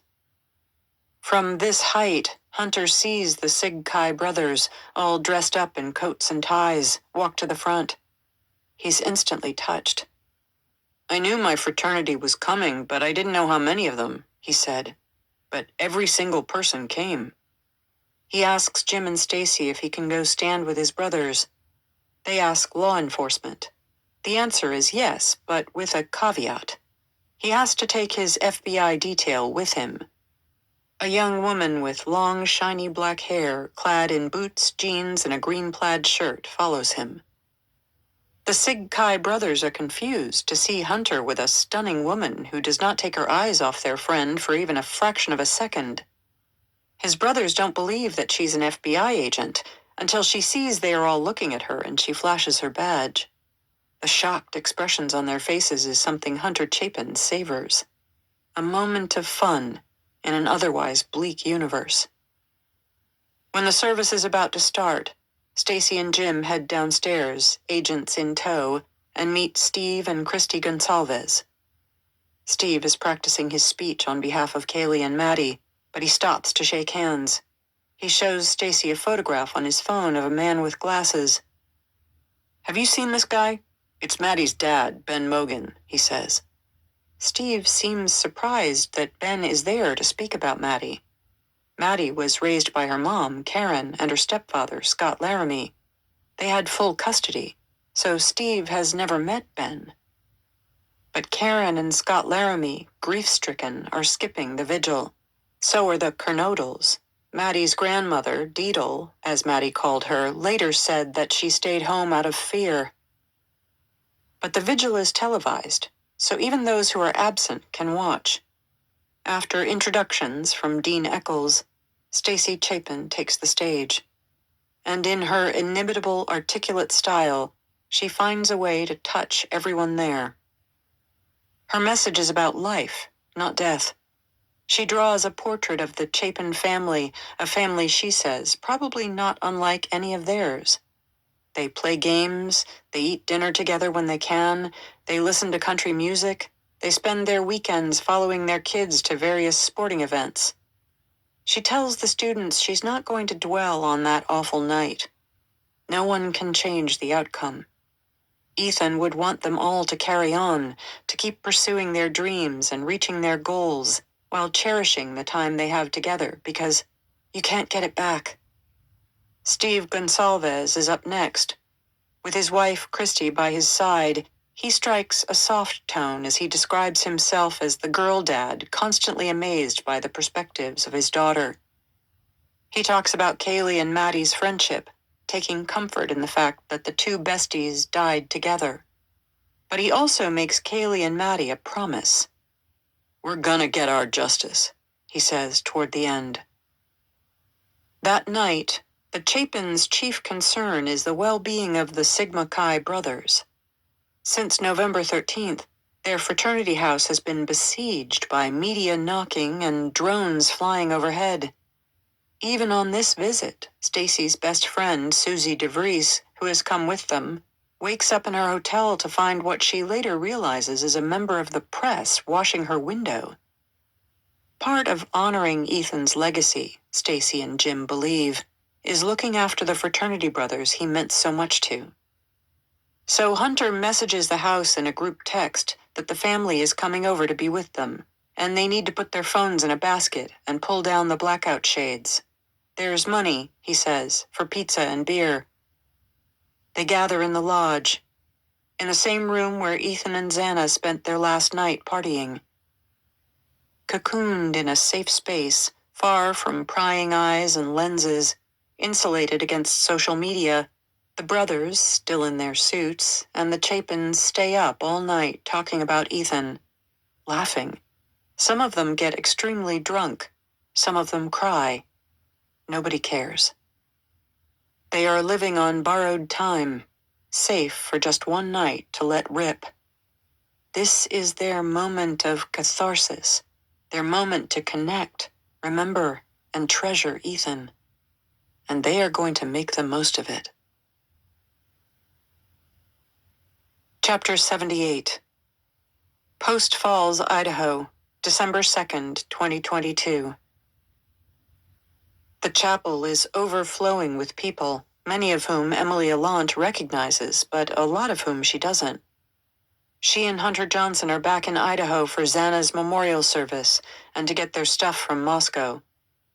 Emily had refused to go to the vigil at the university. She was too frightened to go to something huge in public like that. And she'd said no when Jasmine, Xana's sister, asked her to speak at the second vigil in Post Falls the previous night. It was being live-streamed, and she didn't want to find herself blowing up even more on social media. Her mom is now following a Facebook page that's a case discussion board to try and get ahead of all that. But Emily said yes to Jasmine when she asked her to speak at Xana's memorial, because the family wants to keep that small. It hasn't turned out small, Emily thinks. Looking around the church, she figures there must be at least 100 mourners. And there's a side room with another 50 chairs. People are standing because there's nowhere to sit. Emily sees the Chapins and the Sigkai brothers. They all look wrecked. It's been a heck of a few days since Thanksgiving. There was the vigil at the school, then a vigil in Post Falls, and now this. There's Josie and Lyndon. They are more together now than they were before. Dylan is there too. No sign of Bethany.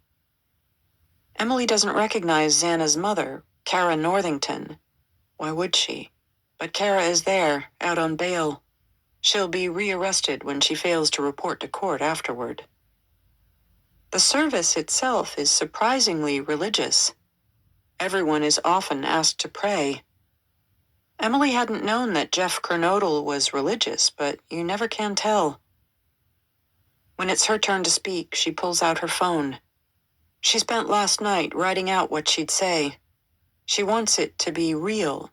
She doesn't care what people think. Xana didn't care what anyone thought. So this is it. This is her moment to say everything she feels about Xana, her best friend. And so she begins.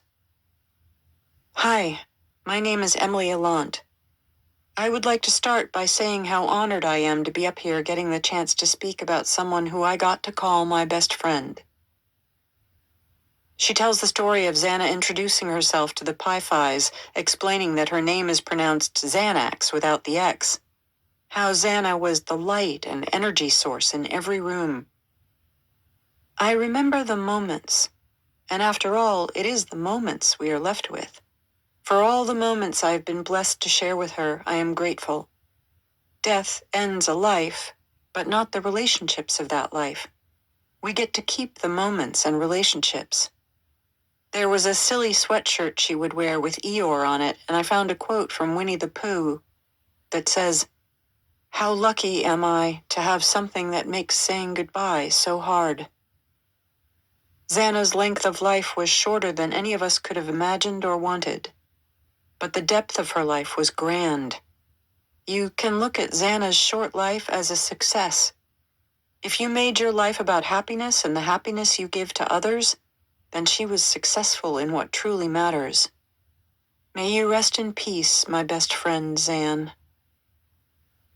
When she is done, she and Hunter say their goodbyes to everyone. Then Emily heads with her parents to the airport. They're going back to Mexico for 5 long weeks. Hunter will come as often as he can. Emily needs to get far, far away from everyone. She needs to finally sit with her grief. But as she looks back at all her friends, Xana's friends, Ethan's friends, it occurs to her that she'll miss them. In fact, she needs them. And 5 weeks without them is going to be very tough. Chapter 79. Moscow, Idaho, December 15th, 2022. For once, in the morning meeting, the chief hopes that they might be getting somewhere with the DNA found on the knife sheath. It's been a meandering process. Othram Labs had checked the sample against DNA in public genealogy databases such as Family Tree DNA. Those results had led to low matches with 4 brothers. The Idaho State Police had reached out to one of the brothers, requesting he give a DNA sample so that Othram could keep working to build a family tree, but he had refused. So the team had conferenced. On December 10th, Idaho State Police had asked Othram to stop work and hand over its findings. The ISP had then turned those findings over to the FBI to take the step of running the DNA profile through GED Match and MyHeritage, two genealogy databases which purport not to permit law enforcement searches. The FBI can legally do this because, as later noted in court records, there is a loophole in Justice Department policy that permits government agencies to use discretion when searching data provided to websites that do not have customers' permission to share it.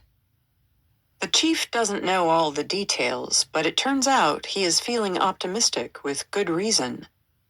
4 days from now, on December 19th, the FBI gives a tip to Brett Payne.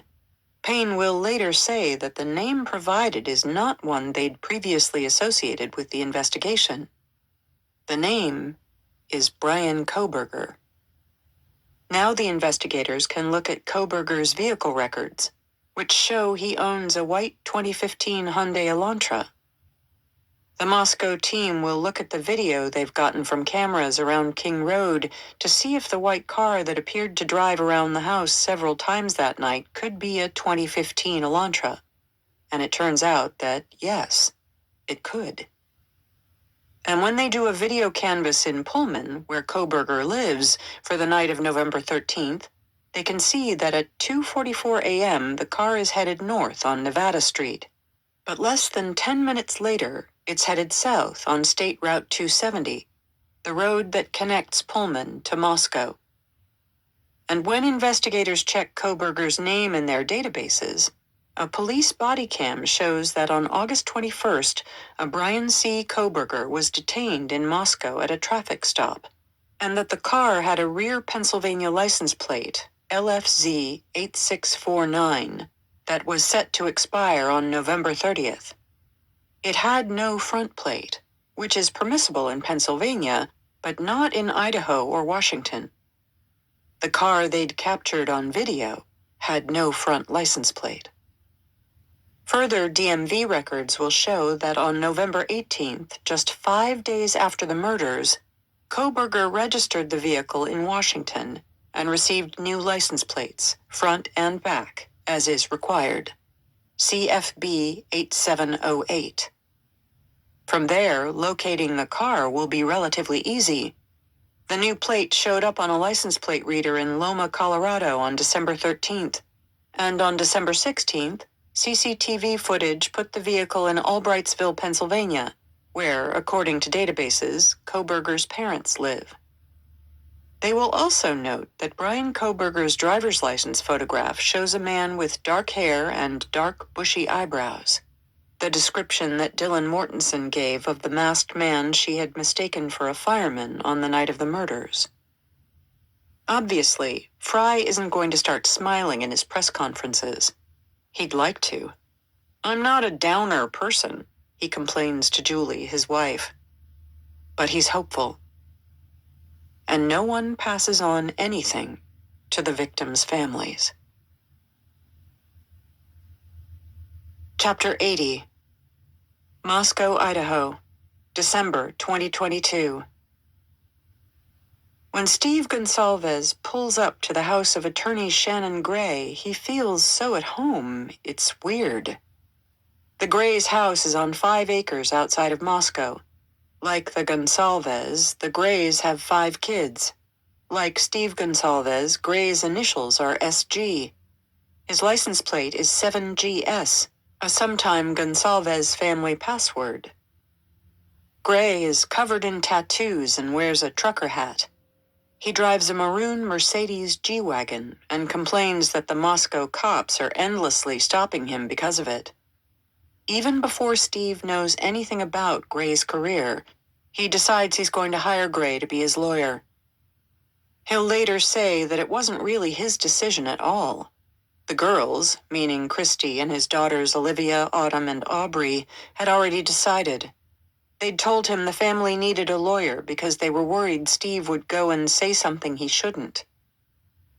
"They know I'm willing to break rules," he said. "I don't want to catch the wrong person, but I don't want to sit in a line of 5 people and wait for my turn to figure out justice." He added, "There are things that we can request and things we can do to get to the truth faster. You have to fill out forms to get this evidence released to you. I don't know how to do that." Jack Ducour's aunt, Brooke Miller, knows Gray's wife, Tiffany, an Instagram influencer whose account describes the ups and downs of their large family. Miller introduced the Grays to the Gonsalves women, but they sent Steve to close the deal. Steve applauds the dynamism his girls showed in getting Gray, though he might have gone in a different direction and hired a civil lawyer. Gray is a criminal lawyer. To Steve, there is much to appreciate about Gray, an unlikely lawyer who cannot let a perceived injustice drop. He feels positive about Gray's prosecution experience, more experience than Thompson, specifically, way more murder cases, he said. "I'll spend as much money as I got to make sure that we get to the bottom of this," Steve said. The girls have in fact already thought about how to pay Gray and a private investigator. To get out in front of any controversy over the Gonsalves family online fundraiser that Brooke has advertised on the University of Idaho Case Discussion Facebook group page, Olivia posts, "By no means do we expect anything at all but for those looking to specifically help with legal and independent investigation fees. This fundraiser has been started for us." Steve wants Gray, a former prosecutor in the Multnomah County, Oregon DA's office, who's aggressive and not afraid of a microphone, to go shake some trees to pressure the cops and Thompson. Steve explains that his frustration with the cops started to build on the 3rd day following the murders, when, thanks to Olivia, the Gonsalves family discovered who Kaylee had been in touch with on the phone, had gotten hold of the grub truck video, and had been in touch with the rideshare driver, a fraternity house designated driver. Steve says he asked the cops, "Do you know about the food truck? Do you know about the Uber driver?" When the answer to both was negative, he says he exploded. "These guys don't even know what the fuck's going on." The family expected to be interviewed by police. Instead, they received a questionnaire to fill out about Kaylee. They'd also gotten hold of video of the crime scene from a neighbor that the cops didn't pick up from them. And they'd asked the owner of a local vape shop where Kaylee had talked about a stalker if he'd given the CCTV footage of that to the cops. The answer was no. And now it was too late. The recording had looped. So when Bill Thompson appeared to be muddled about whether the house, a victim, or no one had been targeted, Steve snapped. On December 13th, Steve told Fox News Digital he'd hired Shannon Gray because he was frustrated with the police's lack of communication and what he saw as missteps in the investigation. "I have a lawyer for a reason," he said. The police talk to his lawyer now. "They've messed up 1,000,000 times," he continued. "But I don't get to say that because what experience does Steve have? He doesn't know. He's just a dad who woke up one day and had his life turned upside down." Gray started giving TV interviews in which he said he sat down with investigators and Thompson and asked for more transparency and accountability. When Chief Fry first saw Shannon Gray on the news, he was bemused. Who is this guy? He wondered. Most people in Moscow had never heard of him. The more the police chief sees of Gray, on TV and off, the less he trusts him. It doesn't help that back in January, Gray was suspended from the Oregon State Bar for misconduct. He was reinstated 30 days later. Gray moved to the outskirts of Moscow from Portland earlier in the year. In one of life's ironies, he bought the house next door to Nate Wilson, the screenwriter's son of Christ Church pastor Doug Wilson and the father of the 2 boys arrested for putting Soviet Moscow stickers on lampposts in the middle of the night during COVID. Nate Wilson is completely mesmerized by his new neighbors. Gray's wife, Tiffany, strikes Nate as an emotional, passionate person, and he listens raptly to Gray's life story, which includes an earlier career as a bouncer in a bar and a row with the Moscow City Council over a halfway house opposite the junior high school that lacked, he felt, appropriate oversight. He told Wilson he'd uncovered all sorts of corruption and self-dealing inside City Hall, but Nate never gets to the bottom of that story, partly because Gray is always on the road, defending clients in Coeur d'Alene and Kootenai County. And now Gray is swept up in the murders because he started representing the Gonsalves family. Gray is, understandably, given his stalemate with the police, very sympathetic about the Wilson family's clashes with law enforcement. Nate remembers finding it difficult, borderline impossible, to trust that the MPD could get anything done. The chief wants to help the Gonsalves family. He wants to get justice for Kaylee. They are getting closer with the investigation, but the battle lines have been so clearly and aggressively defined by Gray that the police chief feels unable to share much, if anything, with them. It's a shame. Chapter 81. Rochester, New York, December 16th, 2022. It's dawn, and Christine is looking at the Facebook page, aghast. She posted an exclusive video that has news programs calling her constantly. Her phone is ringing off the hook. It shows Maddie and Kaylee on the sidewalk, en route from the corner club to the grub truck. Hoodie guy is accompanying them, a little bit off to the side, but it looks as though he's there to help. The two women are not walking entirely steadily. Kaylee asks Maddie, "What did you say to Adam?" Maddie replies, "I told Adam everything." Everyone on the Facebook page and in the media is now fired up about the identity and role of Adam. Oh God, Christine thinks, this is not good at all. The opposite, in fact, of what her intention had been. The point of posting the video was to show everyone that hoodie guy, Jack Showalter, apparently had good intentions that night, not bad. She wanted to provide much-needed context to the grub truck Twitch video in which he seemed to stare at them and follow them for no reason. This new video showed there was a perfectly good reason. He'd been walking with them all along. The video had been given to police soon after the investigation began by someone who worked at St. Andrews, but nothing was released to the public. Christine had gotten this video from a man who did not want his name out there or his connection, via his girlfriend, to New St. Andrews College, the building on which the camera perched. The source had followed the online mania and the speculation about Hoodie Guy and wanted to help clear his name. At first, he'd wanted Christine to show a still, but they ultimately decided that the best choice was the simplest. Just play the video. Prior to posting it, Christine sent the video over to Olivia Gonsalves. It turned out that the family knew who Adam was. He's Adam Lauda, a close friend of Jack Ducour and Maddie and Kaylee. The former high school basketball star bartends at the corner club. The video has gone viral because of the mention of Adam. Who is Adam? That's the headline run by major media outlets, including Fox News and Inside Edition, and it's the topic of numerous posts on the Facebook page. Mark Trivelpiece, the owner of the corner club and Adam's boss, is livid. Not just because he's gone overboard to protect Adam and all his employees from media intrusion, but because weeks ago police interviewed them all, and they figured the way to protect the investigation was to stay quiet. He knows at once where this video came from. New St. Andrews College, the school founded and owned by Christ Church, which makes him even madder. They like chaos, he said of the church.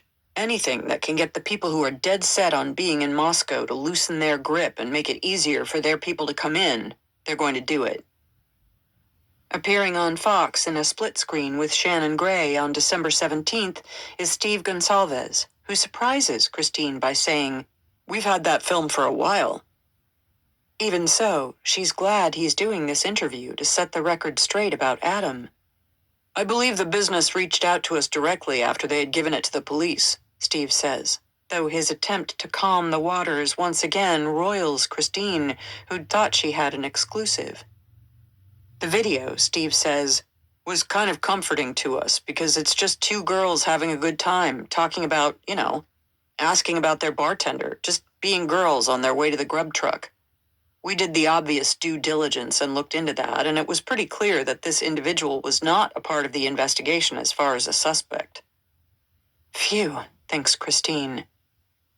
But even as the speculation about Adam is dying down, another problem appears. Papa Roger. This Facebook page is meant to be a place to discuss the murders, not rant. His posts continue to needle other members. It's not just his arrogance. It's some undefinable feeling of aggression. He keeps making snide comments like, "Why is proof so hard for you? Help me help you. Maybe you should consider post-secondary education. And do you have emotional issues?" On December 14th, he posted about law enforcement, "Fight me. LE is no closer to solving this than they were 30 days ago." 2 days later, "The killer has a sexual dysfunction. Thoughts?" And in another instance of seeming overconfidence, of possibly having peculiar insight into the case, when he was asked how long he suspected the killer was in the house, Papa Roger answered, 15 minutes. On December 22nd, he posted, "The killer is not in the victim's immediate circle." And on December 24th, someone asked, "You think the assailant has left the area?" Papa Roger replied, "Likely." Sitting in his office at the police station, Chief Fry is interested in following this. The team has appointed an investigator to track all the social media discussions about the case, including the Facebook page. By now, the police have a good idea of who their suspect is. And Papa Roger is right. The suspect is not in the victim's immediate circle. And yes, he has left the area. The question for the investigator is, why is Papa Roger right? Is it because he knows the suspect? Or because he is the suspect? Chapter 82. Moscow, Idaho, December 19th, 2022. It's evening when Brett Payne gets the phone call from the FBI suggesting that a Brian Kohberger might be worth looking into. It's the call he and the team have been waiting for. The DNA from the knife sheath was the one thing we had that we thought was a very strong piece of evidence, Payne will later say. The next morning, via Microsoft Teams, the FBI walks him through how they constructed the family tree and why they believe Kohberger should be looked at. Payne doesn't know much, if anything, about investigative genetic genealogy. He's never used it before, so he finds the details they give him above his head. But that doesn't matter. What matters is that the tree includes the Kohberger family, based in Pennsylvania. On December 23rd, the investigators have enough information for Payne to apply for a warrant to pull Brian Kohberger's phone records to check the location of the cell towers pinged by his phone in the early hours of November 13th. Payne learns from AT&T records that Kohberger's cell does indeed appear in the broader area early that morning. 2:42 a.m. Network near Pullman picks up the cell phone near his house, heading south out of Pullman. 2:47 a.m. Phone disappears from the network. 4:48 a.m. Phone reappears on a network covering I-95 south out of Moscow. 5:30 a.m. Phone shows up on the Pullman network again. 9 a.m. Phone appears to leave the Pullman network. Between 9:12 a.m. and 9:21 a.m., phone shows up on the network around 1122 King Road. 9:31 a.m., phone is back on the network covering Kohberger's home in Pullman. In fact, the phone, when they retrieve it, will also show that an hour later, around 10:30 a.m., while he's still at home, Kohberger takes a strange mirror selfie in what appears to be the bathroom in his apartment. The bare shower rod, empty towel rack, and white tilework are visible in the background. His dark hair damp, he's grinning and giving a thumbs up, his face deathly pale. He's wearing over-ear headphones and a clean white dress shirt, buttoned all the way to the top. In order to see if Koberger had stalked the King Road house or anyone in it, Payne and the team get another warrant and review earlier records of the phone's calls, as well as its locations. Since Koberger opened the account in 2022, the phone appears to have been close to the King Road house on at least 12 occasions. All except one occurred late at night. So finally, the puzzle is coming together. Now it's time to find a way to prove the very compelling but still circumstantial theory that Brian Koberger is their man. The simplest and most obvious way to do this is to check his DNA and see if it matches the DNA on the knife sheath. The FBI reaches out to its Philadelphia field office. Plans for a surveillance operation in the area are set in motion. The chief knows better than to count his chickens, but this year Christmas feels more bountiful than he had dared hope. He even manages to take the whole day off to be with Julie and the family. And because he's feeling optimistic, he writes back to his emailer in Florida, the one who tells him this will be unsolved like the JonBenet Ramsey case. "I want to wish you a Merry Christmas. God bless you." The guy writes back, "You better hope God blesses you, because if not, you're going to go down in history as one of the worst." "We shall see," thinks the chief. We shall see.